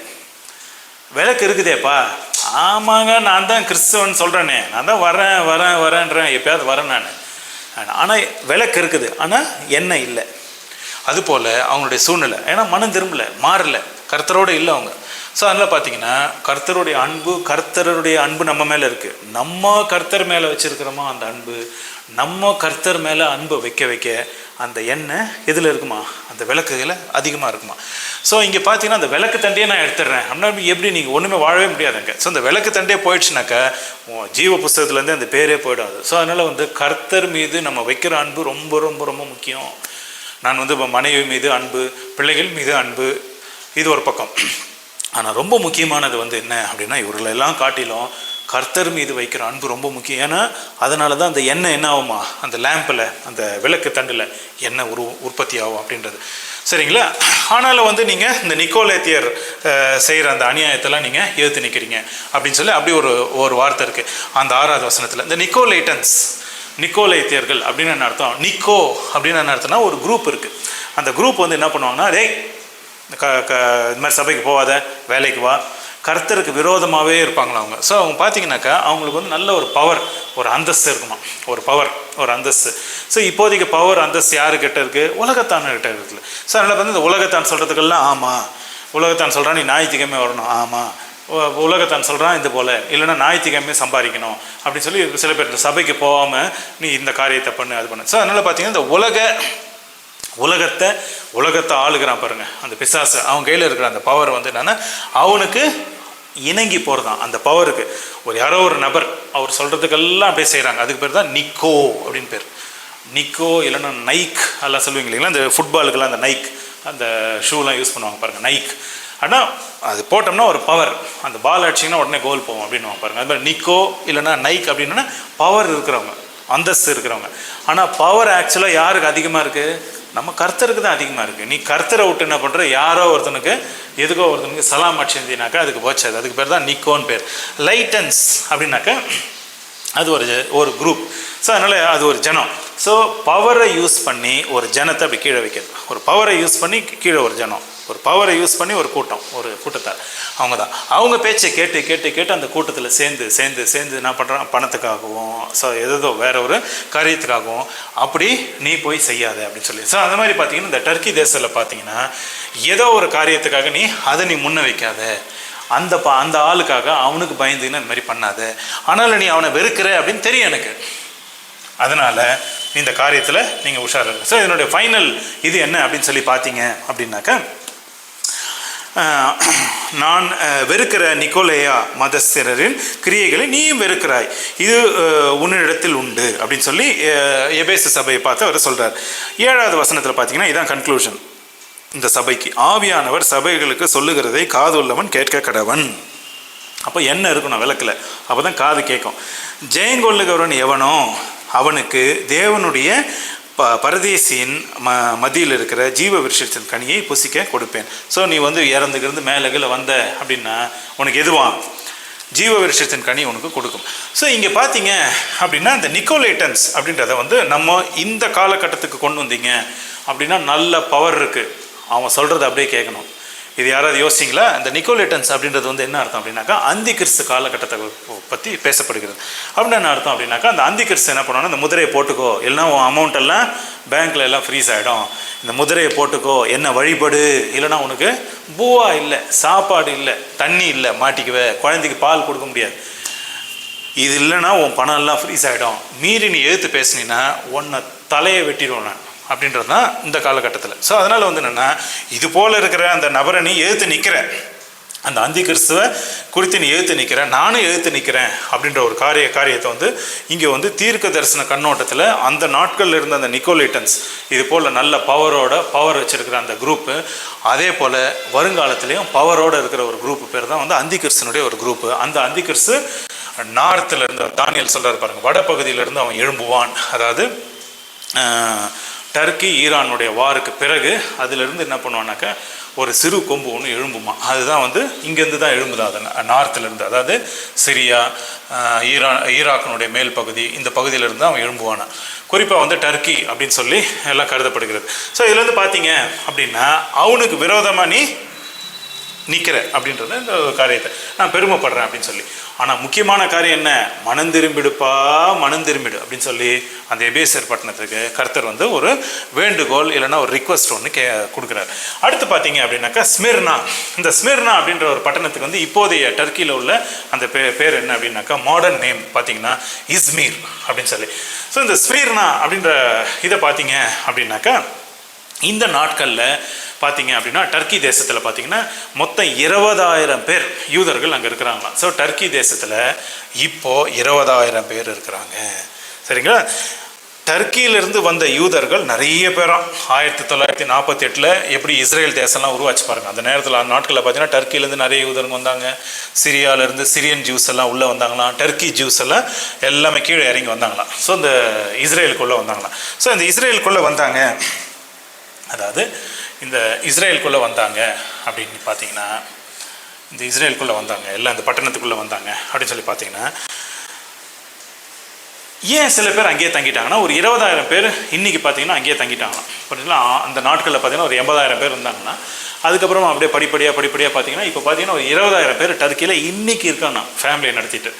ஸோ அவங்க பார்த்தீங்க அப்படின்னா பெரிய பெரிய பட்டணம், ஸ்மிர்னா, அதுபோல் எஃபிஷியஸ், புரிஞ்சுங்களா, அதுபோல் இஸ்தான்புல், அதுபோல் ஒரு பெரிய பெரிய பட்டணங்கள் வந்து என்ன பண்ணுறாங்கன்னா நிறைய யூதர்கள் ரகசியமாக அங்கேயே தங்கியிருக்காங்களா. யூதர்கள் கூட சொல்லிக்கிறது இல்லை, ஆனால் அவங்க யூதர்கள். அவங்கெல்லாம் வந்து என்ன பண்ணால் ஒரு 10 பேரோ ஒரு 20 பேரோ இல்லை ஒரு 40 பேரோ அங்கங்கே எல்லாம் கூடுகை, அங்கங்கே கூடி அவங்க என்ன பண்ணால் சபத்து, அதுபோல் அந்த கூடுகைகள்லாம் அவங்க பண்ணிகிட்டே இருக்காங்களாம். அவங்க பேர் ரகசியமாக இருக்கிறாங்க அவங்க. ஸோ இந்த ஸ்மிர்னா அப்படின்ற பட்டணத்தில் நிறைய பேர் இருக்கிறாங்க, யார்? யூதர்கள். அந்த ஸ்மிர்னா பட்டணத்தில் ஏன் அங்கே இருக்கிறாங்க அப்படின்னு சொல்லி பார்த்தீங்கன்னா, அங்கேயே அவங்க பிஸ்னஸ் அங்கேயே கண்டினியூ பண்ணிட்டே இருக்காங்க. நாங்கள் மறுபடியும் இஸ்ரேலுக்கு வரலைங்க, நாங்கள் இங்கேயே தங்கிறோம், எங்களுக்கு தொழில் இருக்குது, வருமானம் இருக்குது, நாங்கள் எல்லாத்தையும் விட்டுட்டு எல்லாத்தையும் மூடிட்டு நம்ம திடீர்னு நாங்கள் இஸ்ரேல் தேசத்துக்கு வர முடியாது, அதனால் நாங்கள் இங்கேயே இருக்கிறோம் அப்படின்னு சொல்லி. ஸோ இது போல் யூதர்கள் வரப்போகிற அந்தி கிறிஸ்து நாட்களில் அவங்க அங்கேயே மாட்டிக்குவாங்களாம். அங்கேயே மாட்டிக்கிட்டு அப்போ என்ன ஆகுனாக்க, அந்த மாற்ற தருணத்தில், அந்தி கிறிஸ்தனுடைய ஆட்சியில் மாற்ற தருணத்தில் மாட்டிக்கினா பாருங்கள், மாட்டிக்கின பின்னாடி அதிலிருந்து பார்த்தீங்கன்னா மகா உபதிரவ நாள் ஸ்டார்ட் ஆகுமா.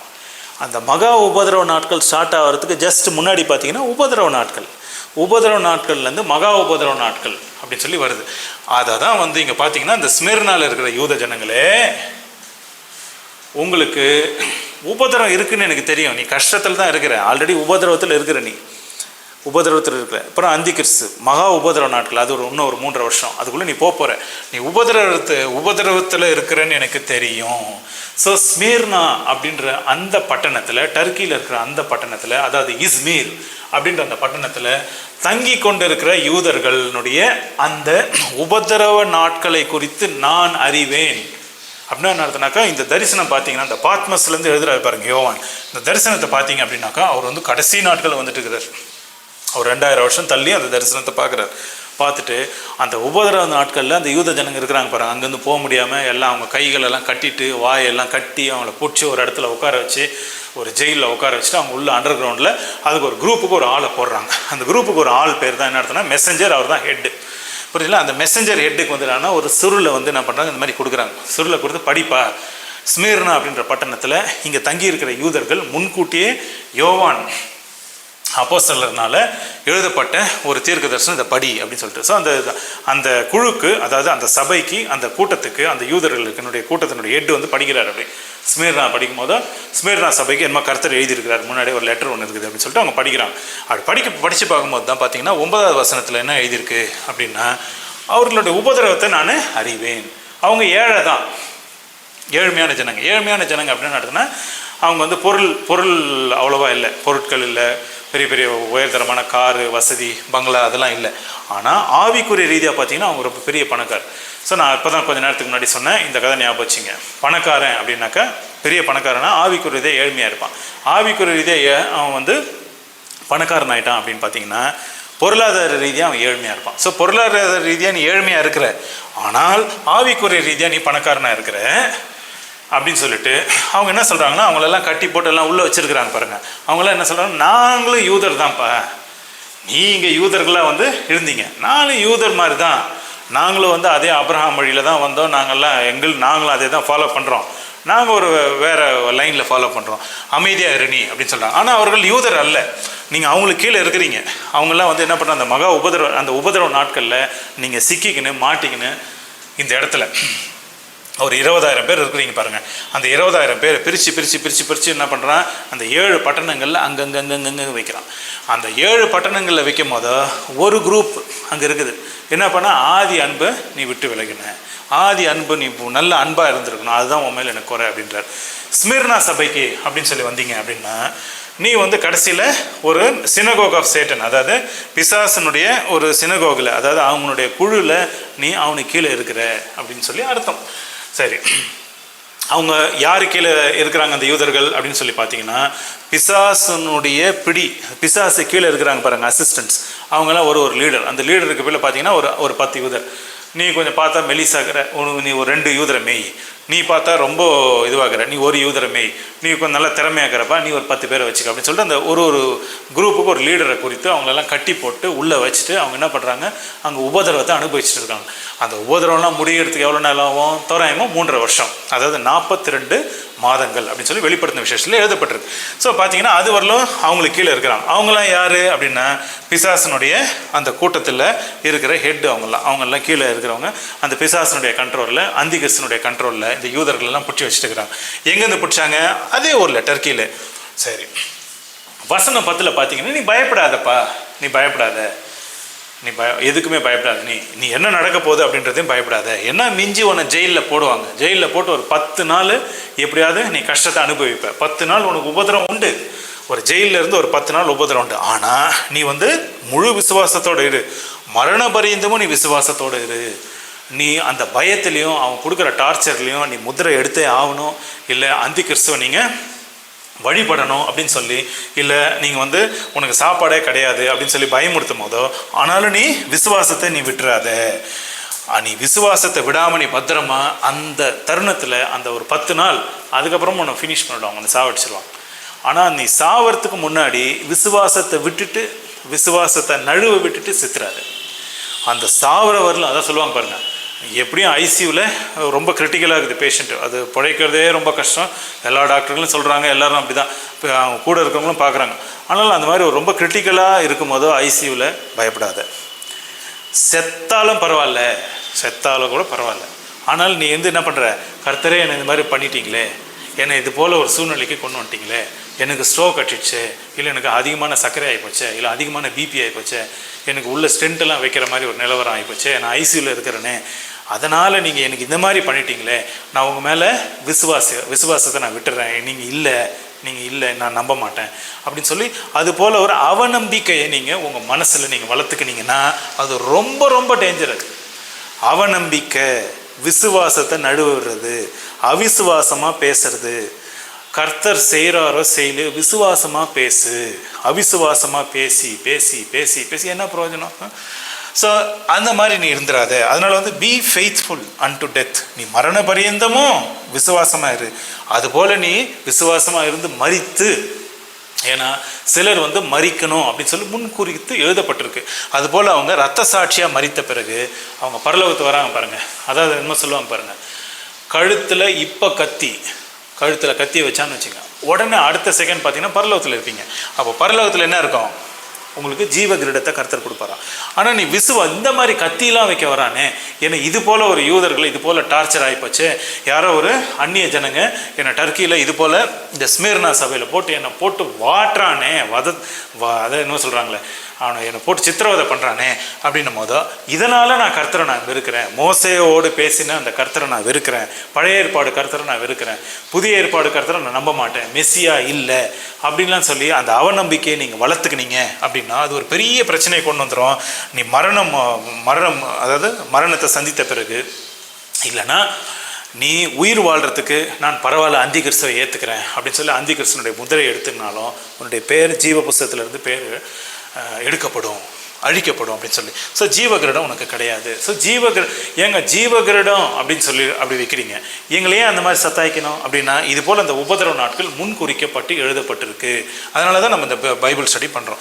ஸோ முன்குறிக்கப்பட்டு எழுதப்பட்டிருக்கனால இந்த வரப்போகிற அந்தி கிறிஸ்து மூலமாக வரப்போகிற மகா உபதிரவ காலம் 42 மாதங்களில் பார்த்தீங்கன்னாக்கா யூத ஜனங்களுக்கு குறிப்பாக டர்க்கியில் ஸ்மிர்னா அப்படின்ற ஊரில் பார்த்தீங்க அப்படின்னா விசுவாசத்தை விட்டுடாதப்பா.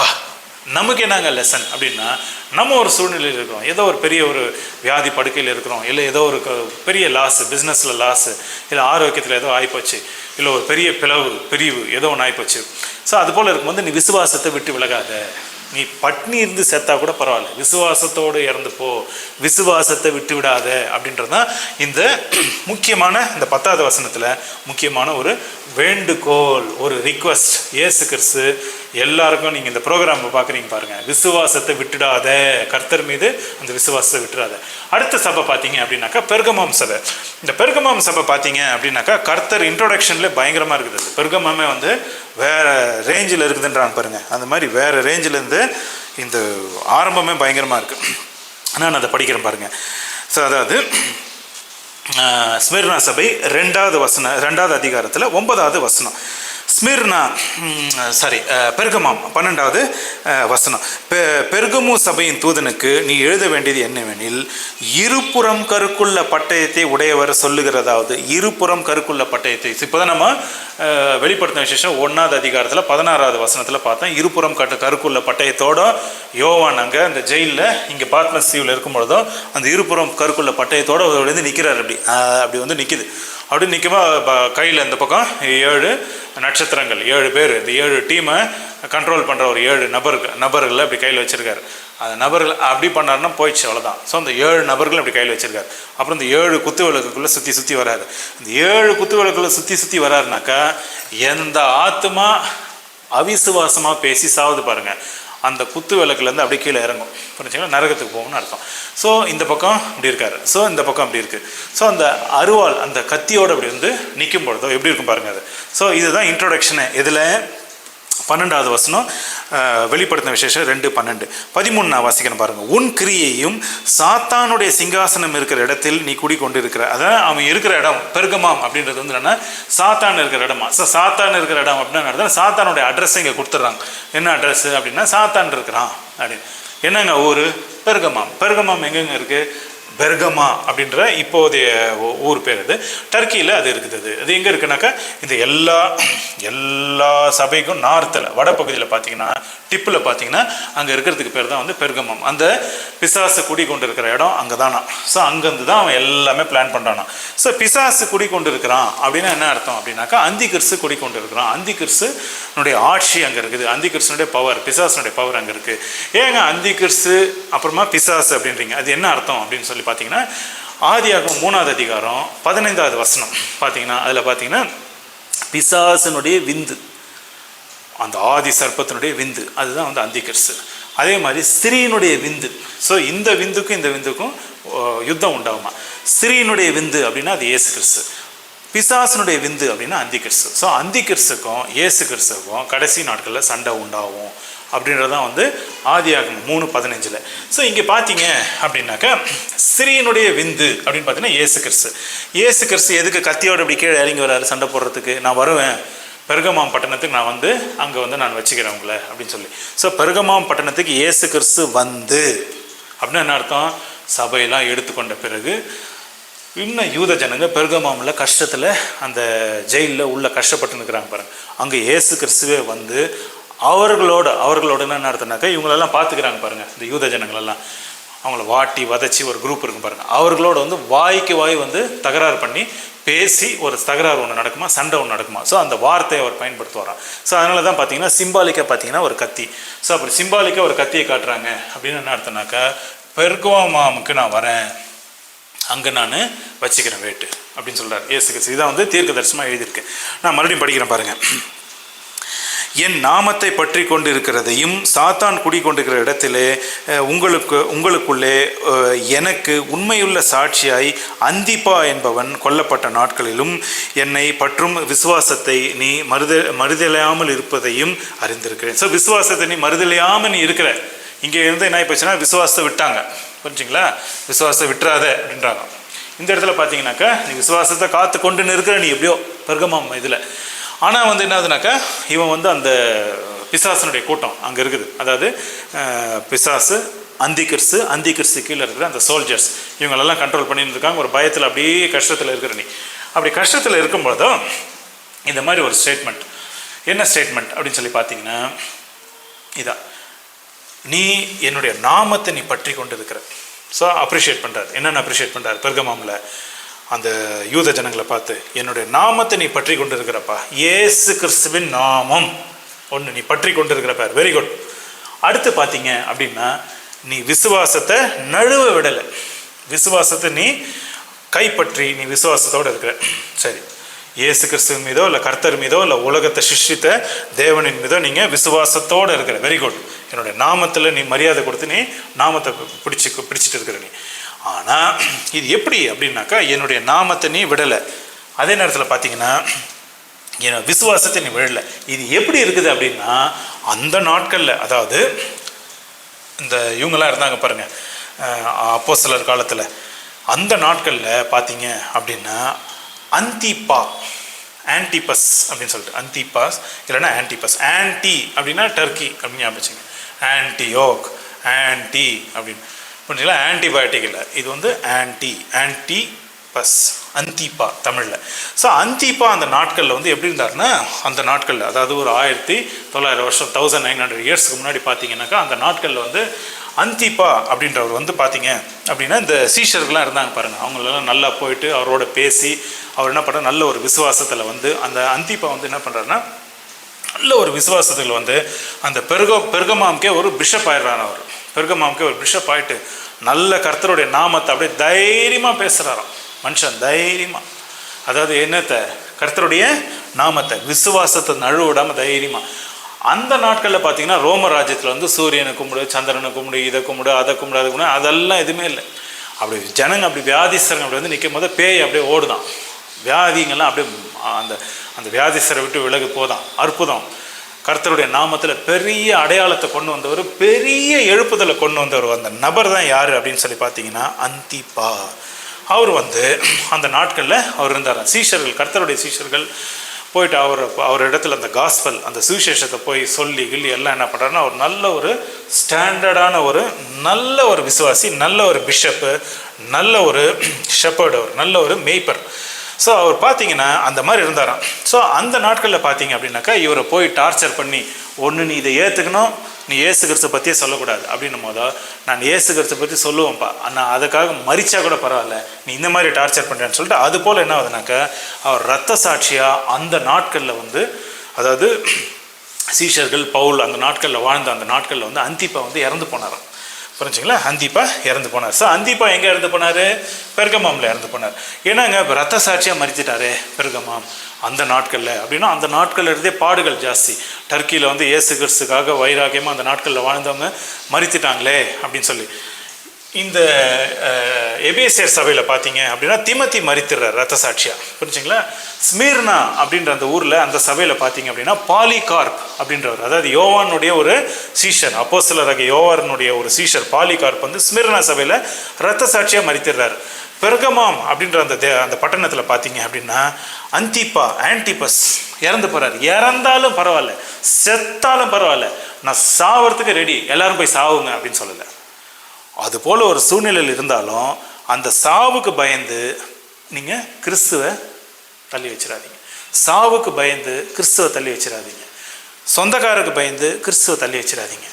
வியாதிக்கு பயந்து கிறிஸ்துவை தள்ளி வச்சிடாதீங்க. இயேசு கிறிஸ்துவ உங்களுடைய ஜெபம் விண்ணப்பத்தை பதிலே கொடுக்கல, அதனால் நான் கிறிஸ்துவை நிராகரிக்கிறேன். வேணாம். ஒருத்தன் மிரட்டுறான், ஒரு ரவுடி கத்தியை வைக்கிறான், வைடா கத்தியை கத்தியால் அறுத்தா கூட அடுத்த செகண்டு பரலோகத்தில் இருப்பீங்க. ஆனால் அந்த அந்திப்பா வந்து அது போல் ஒரு சாட்சி, என்ன சாட்சி பாருங்க, இதுதான் பாயிண்ட். இது அந்திப்பா வந்து அது போல் ஒரு வாழ்க்கை அவர் இருந்தாராம். நீ சாவச்சாலும் பரவாயில்ல அப்படின்னு. ஆனால் பிசாசு குடிக்கொண்டு இருக்கிற அந்த பெர்கமாம் பட்டணம் அந்தி கிறிஸ்து அந்த நாட்களில், ஸோ அதை வந்து என்ன பண்ணுறாருன்னா இங்கே கொண்டு வர்றார். ஸோ அந்த நாட்களில் அந்த பிசாசு இருந்தானே, அதே எப்படி அந்திப்பா ரத்தம் சிந்தி செத்தான், அதே போல் இந்த நாட்களில் எதிர்காலத்தில் இப்போ யார் வரப்போறா? அந்திப்பாவை சாவடிக்க இப்போ இருக்கிற அந்த யூதர்களை சாவடிக்கிறதுக்கு அந்தி கிறிஸ்தனுடைய நாட்களில் எதிர்காலத்தில் இப்போ வரப்போகிற மகா உபதிரவ நாட்களில் இந்த யூதர்கள் அந்திப்பா போல வாழணும். இயேசு கிறிஸ்தனுடைய நாமம் முக்கியம். அதுக்கப்புறமா அவர் மேலே விசுவாசம், மரணம் சாவச்சாலும் பரவாயில்ல போடா அப்படின்னு சொல்லி. ஸோ அந்த அந்திப்பா போல் நீங்கள் இருக்கணும் அப்படின்னு சொல்லி ஒரு சஜஷன் யாருக்கு? பெர்கமாமில் இருக்கிற தங்கி கொண்டு இருக்கிற அந்த யூதர்கள் அந்த நாட்களில் வருங்காலத்தில் அந்த உபதிரவ நாட்களில் அவங்க உபதிரவத்தை அனுபவித்து கொண்டு இருக்கும் பொழுதோ அந்தி கிறிஸ்து மூலமாக ரத்த சாட்சியாக மறிக்கிறியா, அந்திப்பாவை நினச்சிக்கோ, எப்படி வாழ்ந்தார் பார் அப்படின்னு சொல்லி. அதனால் பார்த்தீங்க அப்படின்னாக்கா 14வது வசனத்தில் பார்த்தீங்க, அதே 2வது அதிகாரம் 14வது வசனம் பெர்கமாம் சம்பந்தமாக பார்த்தீங்க அப்படின்னால, ஆனாலும் உங்களை குறித்து எனக்கு சில காரியங்கள் விரோதமாக இருக்குப்பா, நீ பண்ணுற சில காரியங்கள் எனக்கு பிடிக்கல, உனக்கு விரோதமாக சில காரியங்கள் என்ன நினைக்கிறேன் அப்படின்னா ஆங்கிலத்தில் எழுதியிருக்காங்க, but I have a few things against you, உன்னை குறித்து சில காரியங்கள். அதை 14 நான் படிக்கிறேன் பாருங்கள். 14வது வசனத்தில் என்ன எழுதியிருக்காங்க அப்படின்னா, ஆகிலும் சில காரியங்களை குறித்து உன் பேரில் எனக்கு குறை உண்டு. என்ன குறை அப்படின்னா, விக்கிரகங்களுக்கு படைக்கப்பட்டவைகளை புசிப்பதற்கும் வேசித்தனம் பண்ணுவதற்கும் ஏதுவான இடரலை இஸ்ரவேலர் புத்திரர் உன் முன்பாக போடப்படும் பாலாக் என்பவனுக்கு போதனை செய்த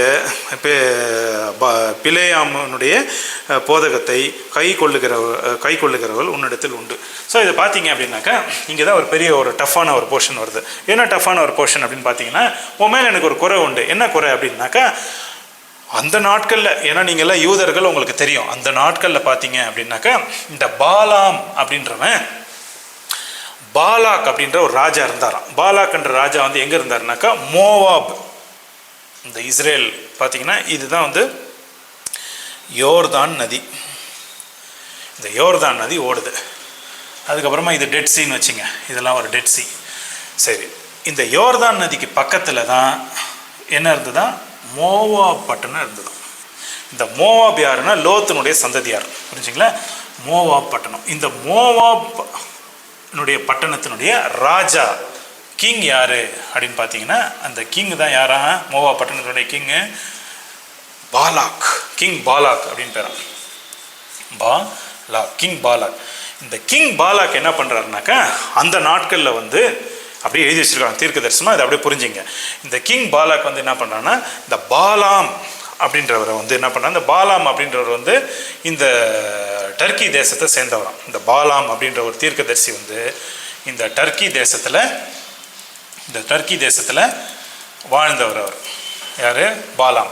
இந்த டர்க்கி தேசத்தில் இருக்கிற அந்த பாலாமை என்ன பண்ணுறாங்கன்னா கூப்பிட்டு நேராக இங்கே வாப்பா, வந்து மோவாப்பட்டினத்துக்கு வா. மோவாப்பட்டினத்துக்கு வந்து இவர்கள் எல்லாரையும் சபி, யார்? யூத ஜனங்கள் எல்லாம் சபி அப்படின்னு சொல்லிட்டு இந்த சபிக்கிறதுக்காக என்ன பண்ணுறாங்கன்னா அங்கேருந்து அந்த பாலாம் அப்படின்ற ஒரு தீர்க்கதரிசி, அதாவது எல்லா தெய்வங்களையும் இங்கெல்லாம் கும்பிட்டாங்க பாருங்கள். அந்த நாட்களில் மோசே இருந்த நாட்களில் அந்த தெய்வங்கள், வானத்தில் இருக்கிற சூரியன், சந்திரன், காற்று, கீத்து அதெல்லாம் என்னென்னமோ எல்லாம் ஃபாலோ பண்ணுற ஒரு தீர்க்கதரிசி என்ன பண்ணுறாருன்னா, இந்த கிங் பாலா கூப்பிட்றாரு அப்படின்னு சொல்லிட்டு என்ன பண்ணுறாருன்னா, அவர் பேச்சுக்கு என்ன பண்ணுறாருன்னா கட்டுப்பட்டு அவர் என்ன பண்ணுறாரு, ஒரு கழுதை பிடிச்சிட்டு எல்லாம் அங்கேருந்து அப்படி சிரியாவிலேருந்து அப்படியே கீழே இறங்கி மோவா பட்டணத்துக்கு வர்றார். அந்த நாட்களில் பார்த்தீங்க அப்படின்னாக்கா இந்த இடத்துல தான் வந்து இந்த இவங்க குடி கொண்டு இருந்தாங்களாம். யார்? இந்த மோசேனுடைய அந்த 12 மோசே கூட இருக்கிற அந்த 12 கோத்திரத்தாரும் இங்கே குடி கொண்டு இருந்தாங்களாம். ஸோ அந்த மோவாப் மலை மேலேருந்து அந்த ராஜா அப்படி நிற்கிறார். யார்? மோவாப்னுடைய ராஜா பாலாக். ஸோ பாலாக் அப்படி நிற்கிறாரு மலை மேலே. இந்த பக்கம் பாலாம், நான் கேஷு எல்லாம் உனக்கு கொடுக்குறேன், பொண்ணு வெள்ளி கிளி எல்லாம் கொடுக்குறேன், உங்களை பார்த்து சபிங்க அப்படின்னு சொல்லிட்டு. ஸோ அதனால் சபிக்கலான்னு போகிறாரு. கர்த்தருடைய ஆவியான அவர் மூலமாக, அந்த பாலாம் மூலமாக யூத ஜனங்களை ஆசீர்வதிக்கிறார். முதல் முறை அப்படி ஆகிப்போச்சு. பாலாக் வச்சுக்கிறார். சரி, ரெண்டாவது முறை சபிக்கலான்னு போகிறாரு. பார்த்தீங்கன்னா மறுபடியும் பரிசுத்தானவர் இறங்கி, கர்த்தருடைய ஆவியானவர் இறங்கி மறுபடியும் இஸ்ரேல் ஜனத்தை ஆசீர்வதிக்கிறார். அது மாதிரி 4 முறை நடக்குதான். ஸோ 4 முறை நடந்த பின்னாடி அவர் என்ன பண்ணுறாருன்னா, என்னப்பா அது, நான் உன்னை இங்கேருந்து கூப்பிட்டேன், நான் டர்க்கியிலேருந்து நீ வந்த, நீ பாலாம் வந்து நீ சபிச்சு இவங்களெல்லாம் ஒரு சின்ன பின்னமாக ஆக்கணும், இவங்கெல்லாம் நாசமாக போகணும் அப்படின்னு சொல்லி நீ சபிப்பான்னா, அது இல்லைங்க, நான் சபிக்கலான்னு வந்தாவே கர்த்தர் வந்து இறங்கி அவர் சொல்கிறதா நான் சொல்ல முடியும் அப்படின்னு சொல்லி. ஸோ அதனால் பார்த்தீங்கன்னா ஃபைனலாக கர்த்தர் வந்து ஆசீர்வதிக்கிறாராம். ஸோ இவர் என்ன பண்ணுறாருன்னா, இந்த பாலாம் வந்து என்ன பண்ணுறாரு, ஃபைனலாக நம்ம ஒரு திட்டம் ஒன்று இருக்குதுப்பா. அந்த திட்டத்தில் வந்து எப்படி அப்படின்னாக்கா, அந்த யூத ஜனங்கள்லாம் இங்கே இருக்கிறாங்களே, இந்த யூத ஜனங்களை வந்து அந்த மோவாப் ஸ்திரீகள்லாம், கல்யாணம் ஆகாத ஸ்திரீங்க, அந்த சின்ன சின்ன லேடிஸ் எல்லாம் அந்த பக்கம் நிற்க வைங்க. இவங்க அப்படியே போகும்பொழுதோ அவர்களோட அந்த இன்டர் மேரேஜ் அப்படின்னும், கலப்பு திருமணமோ இல்லை அவர்களோட தகாத உறவுகளோ அப்படி வைக்கும் போதோ கர்த்தருக்கு நிச்சயமாக கோவம் வரும். அதே நேரத்தில் பார்த்தீங்கன்னா நிறைய சிலைகளெல்லாம் செய்யுங்க. இங்கெல்லாம் நம்ம டர்க்கி ஃபுல்லாக, சிரியா ஃபுல்லாக அதெல்லாம் சிலைகள்லாம் இருக்குது. வெவ்வேறு கலர் கலராக பவுடர் அடித்து புதுசாக சிலைகளெல்லாம் வை. அந்த சாமிங்களுக்கெல்லாம் படைச்சி அந்த உணவை கொண்டு வந்து இப்படி வைங்க. ஐட்டமாக இருக்கும். இங்கே பார்த்தீங்கன்னா கேசரி பாத், அந்த பக்கம் பார்த்தீங்கன்னா அது இதெல்லாம் கலராக பிரியாணி எல்லாம் அப்படியே கலராக இருக்குது. அப்படி பார்த்த உடனே அந்த உணவு மயக்கத்தில் என்ன பண்ணுவாங்கன்னா, டக்குன்னு சிலைகளுக்கு படைத்த, அந்நிய தெய்வங்களுக்கு படைத்த அந்த உணவுகளை இவங்க சாப்பிடும்பொழுது கர்த்தருக்கு நிச்சயமாக கோவம் வரும். அதே நேரத்தில் லேடிஸ் எல்லாம் அப்படி சுற்றி அப்படின்னு நிற்கவே அப்படின்னு சொன்னாங்க. அதை சொல்லுவாங்க பாருங்கள். இந்த பக்கம் பிஜி மென்ஸ் ஹாஸ்டல் அப்படின்னு என்ன பண்ணலாம், அந்த பக்கம் பார்த்தீங்கன்னா பிஜி லேடிஸ் ஹாஸ்டல், அந்த பக்கம் பார்த்தீங்க அப்படின்னாக்கா பிஜி லேடிஸ் ஹாஸ்டல் ஒன்றுக்குன்னா, அந்த பக்கம் பார்த்தீங்கன்னா பிஜி மென்ஸ் ஹாஸ்டல். அந்த மாதிரி இந்த பக்கம் வந்து எல்லாம் யூத ஜனங்கள்லாம் இருக்கிறாங்க, ஆண்கள்லாம். அந்த பக்கம் லேடிஸ் அப்படி விடு மோவாப்லேருந்து. ஸோ மோவாப் சரிங்களாம் அப்படியே போகிறாங்க. அந்த பக்கம் அப்படி போகும்போது என்ன பண்ணுறாங்க, நிறைய பேர் கலப்பு திருமணம், பாய் ஃப்ரெண்ட் கேர்ள் ஃப்ரெண்ட் சொல்லிட்டு எல்லாம் அப்படியெல்லாம் ஒன்றா சேர்ந்துடுறாங்க. அப்படி ஒன்றா சேரும்போது சாப்பாடு, சிலைகளுக்கு படைக்கப்பட்ட அந்த சாப்பாடுலேயும் எல்லாம் இதாகிப்போச்சு. ஸோ கலப்பு திருமணம், சாப்பாடு, சிலை வழிபடுதல் இதுக்குள்ளே போயிடுறாங்க. அதனால் கர்த்தருக்கு என்ன ஆகிப்போச்சா, கோவம் வந்து பயங்கர கோவம் வந்துடுச்சான். அதனால் பார்த்தீங்கன்னா அங்கே நிறைய யூதர்கள் இறந்து போயிடுவாங்க. ரொம்ப சிம்பிள். இதை விட்டுட்டு நான் சும்மா கழுதை மேலே உட்காந்து கழுதை இழுத்தாலும் வரமாட்டேங்குது. கழுதையும் மிரட்டுது, என்ன ஆம்பளை குரலில் பேசுது கழுதையும் மிரட்டுது. நான் பேச வந்தால் குரலும் மாறுது. இது மாதிரி பண்ணிட்டோம்னா பெஸ்ட்டு, இது சிம்பிள். இது கலப்பு திருமணம், இன்டர் கேஸ்ட் மேரேஜ், சிலைகளுக்கெல்லாம் எல்லாம் போட்டு எல்லாம் பலியிட்டு சிலைகளுக்கெல்லாம் நீங்கள் அந்நிய தெய்வங்களுக்கெல்லாம் போட்டு அப்புறமா சாப்பாடு கொடுங்க. கண்டிப்பாக கர்த்தர் கோவம் வரும், அவங்கள அங்கேயே ஃபினிஷ் பண்ணிவிடுவார். இதுதான் பெஸ்ட் ஐடியா அப்படின்னு சொல்லிட்டு என்ன பண்ணுறாருன்னா, இந்த மாதிரி அவர் கொடுத்துட்டு போயிடுறார். கடைசியில் அவரு இறந்துடுறார். யார்? பாலாம். அப்புறமா சாவடிச்சிடறாங்க. யார்? யூதர்கள் சாவடிச்சிடறாங்க. ஆனால் பார்த்தீங்கன்னா அந்த பாலாக்கு இது போல் உடனே அந்த ஆர்டர்லாம் இது இப்படி பண்ணுங்க எல்லாம் அப்படின்னு சொன்னோடனே நிறைய பேர் என்ன பண்ணாங்க, யூதர்கள் நிறைய பேர் இறந்து போயிடுறாங்க. இந்த விஷயத்தை வந்து இங்கே எடுத்துகிட்டு வர்றார் கர்த்தர், பெர்கமம். இது வந்து பார்த்திங்கன்னா மோசே காலத்தில் நடந்தது. இது தோராயமாக ஒரு 4000 வருஷத்துக்கு முன்னாடின்னு நினச்சிங்க. ஒரு 4000 வருஷத்துக்கு முன்னாடி நடந்த ஒரு இன்சிடெண்ட்டை இப்போ இங்கே எடுத்துகிட்டு வந்து வைக்கிறார் கர்த்தர். இங்கே எடுத்துகிட்டு வந்து வைக்கும்போது தான் இங்கே ஞாபகப்படுத்துகிறார். பெர்கமாமில் நீங்கள் யூதர்களா, பார்த்துப்பா, அவங்க படைச்சது ஏதோ அந்தி கிறிஸ்துக்கு படைச்சதையும், இந்த நாட்களில் உபதிரவ நாட்களில் அந்தி கிறிஸ்துக்கு படைத்த உணவை நீ சாப்பிடாத, முத்திரை போட்டுக்காத, அவனை வணங்காத, அந்த அந்தி கிறிஸ்துவை நீ வர்ஷிப் பண்ணாத. எப்படி நீங்கள் எல்லாம் வந்து அந்த நாட்களில் உங்களுடைய முன்னோர் மோவாப் மலைக்கு கீழே எல்லாம் மாட்டிக்கினீங்க பாருங்கள், எல்லாம் தவறுதலில் பாவத்தில் நீங்கள் விழுந்தீங்க பாருங்கள். இதை குறித்து ஈவன் மீகா தீர்க்கதரிசி 6ஆம் அதிகாரத்தில் நீங்கள் 4, 5, 6 இந்த வசனங்கள்லாம் படிச்சிங்கன்னா கூட இதனை குறித்து மீகா தீர்க்கதரிசி வார்ன் பண்ணுறார். ஸோ அந்த நாட்கள்லேருந்து பைபிளில் பார்த்தீங்கன்னா அந்நிய தெய்வங்கள் வார்னிங், அப்புறமா படைக்கப்பட்ட உணவுகளை சாப்பிட்றது வார்னிங் பண்ணி சுஸ்ஸாகி போச்சுங்க. எல்லாம் ரொம்ப டயர்டாக ஆயிடுச்சுங்க. அவ்வளோவா நீங்கள் இங்கே. ஆனாலும் நீங்கள் என்ன பண்ணுறீங்க, அப்படியே வாயெல்லாம் கட்டி போட்டு இந்த பெருகமாம் பட்டணத்தில் ரொம்ப கஷ்டத்தில், அப்படியே அந்த உபதிரவத்தில், அடிமையில், ஒரு ப்ரிசனில் அப்படியே இருக்கிறீங்க கஷ்டத்தில். அப்படி ப்ரிசனில் அப்படியே இருக்கும்பொழுதோ சாப்பாடு, பசி, படைக்கப்பட்டது வேணுமா அப்படின்னு கேட்குறாங்க. படைக்கப்பட்டது பசிக்கு கொடுப்பா, படைச்சதோ படைக்கலையோ ஏதோ ஒன்று கொடு, முதிரையை எடுத்துக்கேன், ஸோ போடு, முதிரையை போட்டு தொலை அப்படின்னு. ஸோ அதுபோல் இவங்க ஜனங்க எப்படி இது மாதிரி பண்ணாங்களோ அந்த மாதிரி ஒரு காரியத்தை நீங்கள் மறுபடியும் பண்ணாதீங்க. அதுக்கு நீ பசி பட்னியாக இறந்து போனாலும், ரத்த சாட்சியாக மறித்தாலும் பரவாயில்ல, உன் தலையை வெட்டி நீ அதனால் நீ இறந்து போனாலும் பரவாயில்ல, இந்த காரியத்தை நீ பண்ணாத அப்படின்னு சொல்லிட்டு அந்த அந்த பிரிசனில் உள்ள நிறைய யூதர்கள் வரப்போகிற அந்த உபதிரவ நாட்களில் அந்த பிரிசனில் எல்லாம் எல்லாம் கட்டி போட்டு எல்லாம் வச்சுருக்காங்க. அதில் சில லேடிஸ் வந்து என்ன பண்ணுவாங்கன்னா, அப்படி இருக்கும்போது பாருமா, நம்ம பையன் இருக்கிறான் எங்கே, பெருகமாம் டர்க்கிக்கார பையன், நல்லா இருக்கிறான் பாரு பையன், அந்த பையனை நீ ஏற்றுக்கோ, அவனை பாய் ஃப்ரெண்டாக வச்சுக்க, நீ ஓடு அப்படின்னு. ஏன்னா அப்போ நான் அவனை ரிலீஸ் பண்ணிடுறேன் அப்படின்னும் போது என்ன ஆகுதுனாக்கா, அவள் இவளும் பார்க்குறா கஷ்டத்தில், அப்படியே ரொம்ப சரி பரவாயில்ல, என் உயிருக்கு போனால் கூட பரவாயில்ல அப்படின்னு சொன்னால் எஸ் அப்படின்னு சொன்னோன்னே என்ன ஆகுது, அந்த பாய் ஃப்ரெண்டு, அதாவது டர்க்கிக்கார பையனும் இந்த பொண்ணும் அப்படியே எல்லாத்தையும் அவுத்துட்டு சாப்பாடு எல்லாம் போட்டு கூட்டின்னு போயிட்டு போ, கல்யாணம் பண்ணிக்க போ, ஒரு யூத பெண்ணு கிடைக்கிறதே கஷ்டம், கல்யாணம் பண்ணி நீ நல்லா இருப்போம் அப்படின்னு சொல்லிட்டு அப்படி அனுப்பி விட்றாங்க. அப்போ அந்த யூத பெண் வந்து இந்த காரியத்தை ஞாபகம் வச்சுக்கணும். பாரு, நம்ம இந்த காரியத்தில் நம்ம விழுந்துடக்கூடாது, நம்ம சரீரம் ரொம்ப ஜாக்கிரதையாக வச்சுக்கணும், இந்த பாவத்தில் விழக்கூடாது அப்படின்னு சொல்லிட்டு அந்த ஸ்திரீ என்ன பண்ணோம், இந்த பாலாம் ஒரு இது போட்டான் பாருங்கள், ஒரு பிளான் போட்டான் பாருங்கள். அது மாதிரி இந்த வரப்போகிற நாட்களில் அந்தி கிறிஸ்தனுடைய கீழே, அதுக்கு கீழே ஆட்கள் இது போல் பிளான் போட்டாலும் நீங்கள் என்ன பண்ணணும், உங்களுடைய சரீரத்தை பத்திரமாக பரிசுத்தமாக வச்சுக்கின்னு, அவங்க என்ன தான் சொன்னாலும் பரவாயில்ல, உயிரே போனாலும் பரவாயில்ல, நான் இது போல் கலப்பு திருமணமோ, பாய் ஃப்ரெண்ட் கேர்ள் ஃப்ரெண்டோ இல்லை வேறு காரியங்களுக்கும் நான் உள்ளே போக மாட்டேன் அப்படின்னு சொல்லி நீங்கள் தைரியமாக இருக்கணும் அப்படின்ற காரியத்தை தான் வந்து பெருகமாமில் இந்த காரியத்தை கொண்டு வந்து கர்த்தர் வந்து விளக்கமாக கொடுக்குறாரு. ஸோ ஆனாலும் நீ இது போல் நீ வழிபடலை, ஃபாலோ பண்ணலை, நீ உன் சரீரத்தை கொடுத்துட்ட, படைச்சதை நீ சாப்பிட்டுட்ட, அதுக்கப்புறமா நீ வந்து எப்படியோ அந்தி கிறிஸ்துக்கு நீ ஒத்து போயிட்டேன்னு வச்சுக்கோ. ஒத்து போயிட்ட அப்படின்னா என்னென்னா காம்ப்ரமைஸ் ஆகிட்ட அப்படின்னு ஆங்கிலத்தில் சொல்லுவாங்க. நீ ஒத்து போயிட்ட, நீ அப்படி ஒத்து போயிட்ட அப்படின்னா போச்சு, உனக்கு பரலோகமும் வர முடியாது, எதுவும் பண்ண முடியாது.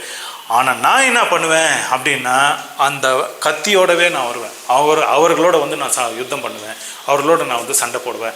எப்போ கர்த்தர் வந்து அந்த யுத்தத்தை பண்ணுவார், அந்த கத்தியோட எப்போ வந்து பண்ணுவார் அப்படின்னா, சபை எடுத்துக்கொண்ட பிறகு, அதுக்கு பிறகு இயேசு கிறிஸ்து கீழே இறங்கி வந்து தன்னுடைய கோபத்தினுடைய நாட்களில், அதாவது ராத் அப்படின்னு சொல்லுவாங்க, கர்த்தருடைய கோபாகினியினுடைய நாட்கள், அந்த கோபாகினி ஊற்றப்படுகிற நாட்களில் பர்சனலாக கர்த்தர் இங்கேயே வராராம் பெர்கமாமுக்கு வந்து, இவர்களோட வந்து ஏன்டா இந்த பரிசுத்தர் பண்ணுற, ஏன்டா அவங்களெல்லாம் டார்ச்சர் பண்ணி மறுபடியும் பாவத்துக்குள்ள இப்படி கொண்டு வந்து இது போலலாம் பண்ணுன்னு சொல்லி கர்த்தரே அங்கே வந்து தண்டிப்பாரான். கர்த்தரே அங்கே வந்து அந்த வாயின் வார்த்தை மூலமாக அவனோட பேசி அவர்களெல்லாம் சிருஷ்டிப்பார், தண்டிப்பார் அப்படின்னு சொல்லி எழுதப்பட்டிருக்கு. ஸோ அதனால் பார்த்தீங்க அப்படின்னாக்கா அந்த 16 என்ன அப்படின்னாக்கா, இது போல் ஏதாவது இருந்துச்சு அப்படின்னா மனம் திரும்பிடு, அங்கேயே மனம் திரும்பிடு, நீ மனம் திரும்பு. 16வது வசனம், நீ மனம் திரும்பு, இல்லாவிட்டால் நான் சீக்கிரமாய் உன்னிடத்தில் வந்து என் வாயின்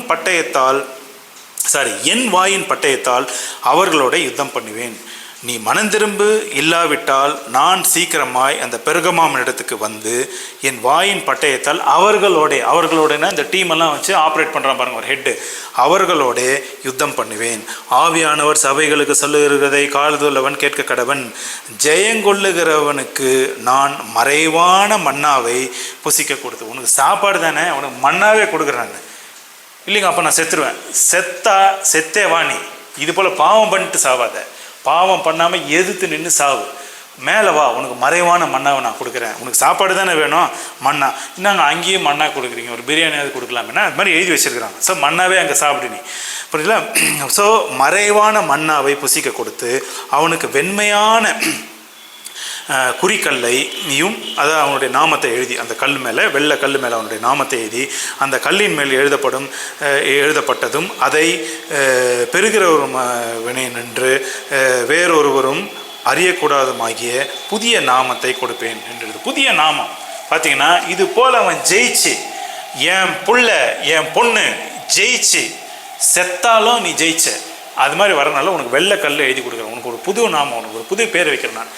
நீ ரத்த சாட்சியாக நீ மறிக்க போகிற, ஆனாலும் இந்த பழைய காரியங்களை நினச்சிக்கோ, வாய்ப்பு கொடுக்காத, சரீரத்துக்கு வாய்ப்பு கொடுக்காத, ஆண்கள் வேணாம், இல்லைனா ஆண்களாக இருக்கிறவங்க பெண்கள் வேணாம், அந்த அந்த இடத்துல அந்த ஜெயிலில் வந்து அங்கே வேணாம், அங்கே வந்து உங்களுக்கு வந்து செக்ஸ் வேணாம், அதுபோல் ஜெயிலில் இருக்கிறவங்க வேணாம் விட்டுருங்க.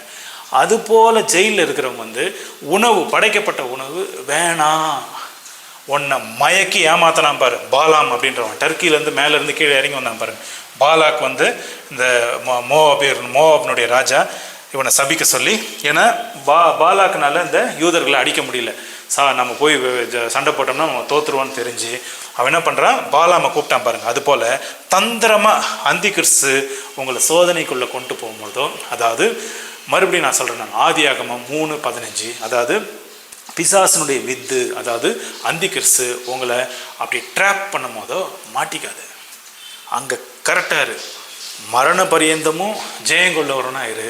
அப்போ நீ எல்லாத்தையும் தடுத்து, எல்லா சரீர சோதனையும் உணவு சோதனையும் அந்த சிலைக்கு படைக்கப்பட்டதையும் எல்லாத்தையும் நீ தகர்த்து எரிஞ்சு அதை நீ மேற்கொண்டு ஜெயங்கொள்ளுகிறவனாய் நீ கடைசி நாட்களில் அந்தி கிறிஸ்துனுடைய காலகட்டத்தில் நீ இருந்தினா உனக்கு பரலோகத்தில் என்ன ஆகும், உனக்கு புசிக்க உனக்கு மண்ணா கொடுப்பேன் அப்படின்னு சொல்லி சொல்கிறார். ஸோ இது போல் பார்த்தீங்க அப்படின்னாக்கா மனந்திரும்பு, மனந்திரும்பு, விசுவாசத்தோடு இரு, தயவுசெய்து மனந்திரும்பு அப்படின்றதா இந்த 3 பட்டணங்களை குறித்து. இதெல்லாம் வந்து என்னென்னா அந்த நாட்களுக்கும் எதிர்காலத்துக்கும் பின்னி பிணைந்து எல்லாம் மிக்ஸ் பண்ணி எழுதியிருக்கிறாங்க அந்த தீர்க்க தரிசனம். வரப்போகிற நாட்களில் இன்னும் இருக்கிற மற்ற பட்டணங்களை குறித்து நம்ம பார்ப்போம். ஏன்னா போர்டில் இடம் இல்லை, இதுக்கு மேலே ஏறினோம்னா நிறைய பேசினோம்னா தலை எல்லாருக்கும் வலிக்கும். அதில் பார்த்திங்கன்னா அது அடுத்த ஒரு காலகட்டத்தில் அடுத்த ஒரு நேரத்தில் நம்ம மிச்சம் மீதி இருக்கிற அந்த 4 பட்டணங்களை குறித்து பார்ப்போம். ஸோ அதனால் இந்த மேப்பை ஞாபகம் வச்சிங்க, மறுபடியும் நான் வரைஞ்சி மறுபடியும் நம்ம இது பண்ணலாம். ஸோ வரப்போகிற நாட்களில் பார்த்தீங்க அப்படின்னாக்கா இந்த தீர்க்க தரிசனங்கள் சம்மந்தமாக எடுப்போம். ஏன்னா யுத்தங்களுடைய செய்தியை நீங்கள் கேள்விப்படுறீங்க, சமாதானத்தை குறித்து நீங்கள் கேள்விப்படுறீங்க. முதலாவது அந்த முதிரை உடைக்கப்பட்டது, 2வது ஒரு முதிரை உடைக்கப்பட்டதுனாக்கா யுத்தங்களுடைய செய்தியும் கேள்விப்படுறீங்க. அதுக்கடுத்து 3வது முதிரை பார்த்தீங்கன்னாக்கா அதாவது சிகப்பு குதிரை உள்ளே வழிந்து வந்த மாதிரி. அடுத்து பார்த்திங்கன்னா பணம் செலவு, அதுக்கு எல்லாம் எக்கானமியெல்லாம் கொஞ்சம் ட்ராப் ஆகும். அது 3ஆம் முதிரை, 4ஆம் முதிரை, 5ஆம் முதிரை, 6ஆம் முதிரை கர்த்தர் வந்துடுறார். ஸோ அவருடைய வருகை ரொம்ப சமீபமாக இருக்கிறனால, வருகை சமீபமாக இருக்கிறனால அந்த தீர்க்க தரிசன கண்ணோட்டத்தில் நம்ம ஒரு காரியத்தையும் பார்ப்போம். குறிப்பாக சபைகளில் எடுக்காத சில ரேர் டாப்பிக்கை மட்டும் நம்ம இங்கே டிஸ்கஸ் பண்ணலாம். சரிங்களா? வேறு ஏதாவது உங்களுக்கு கேள்விகள் இருந்தாலும் நீங்கள் என்ன கான்டாக்ட் பண்ணலாம். வரப்போகிற நாள் நம்ம பார்ப்போம்.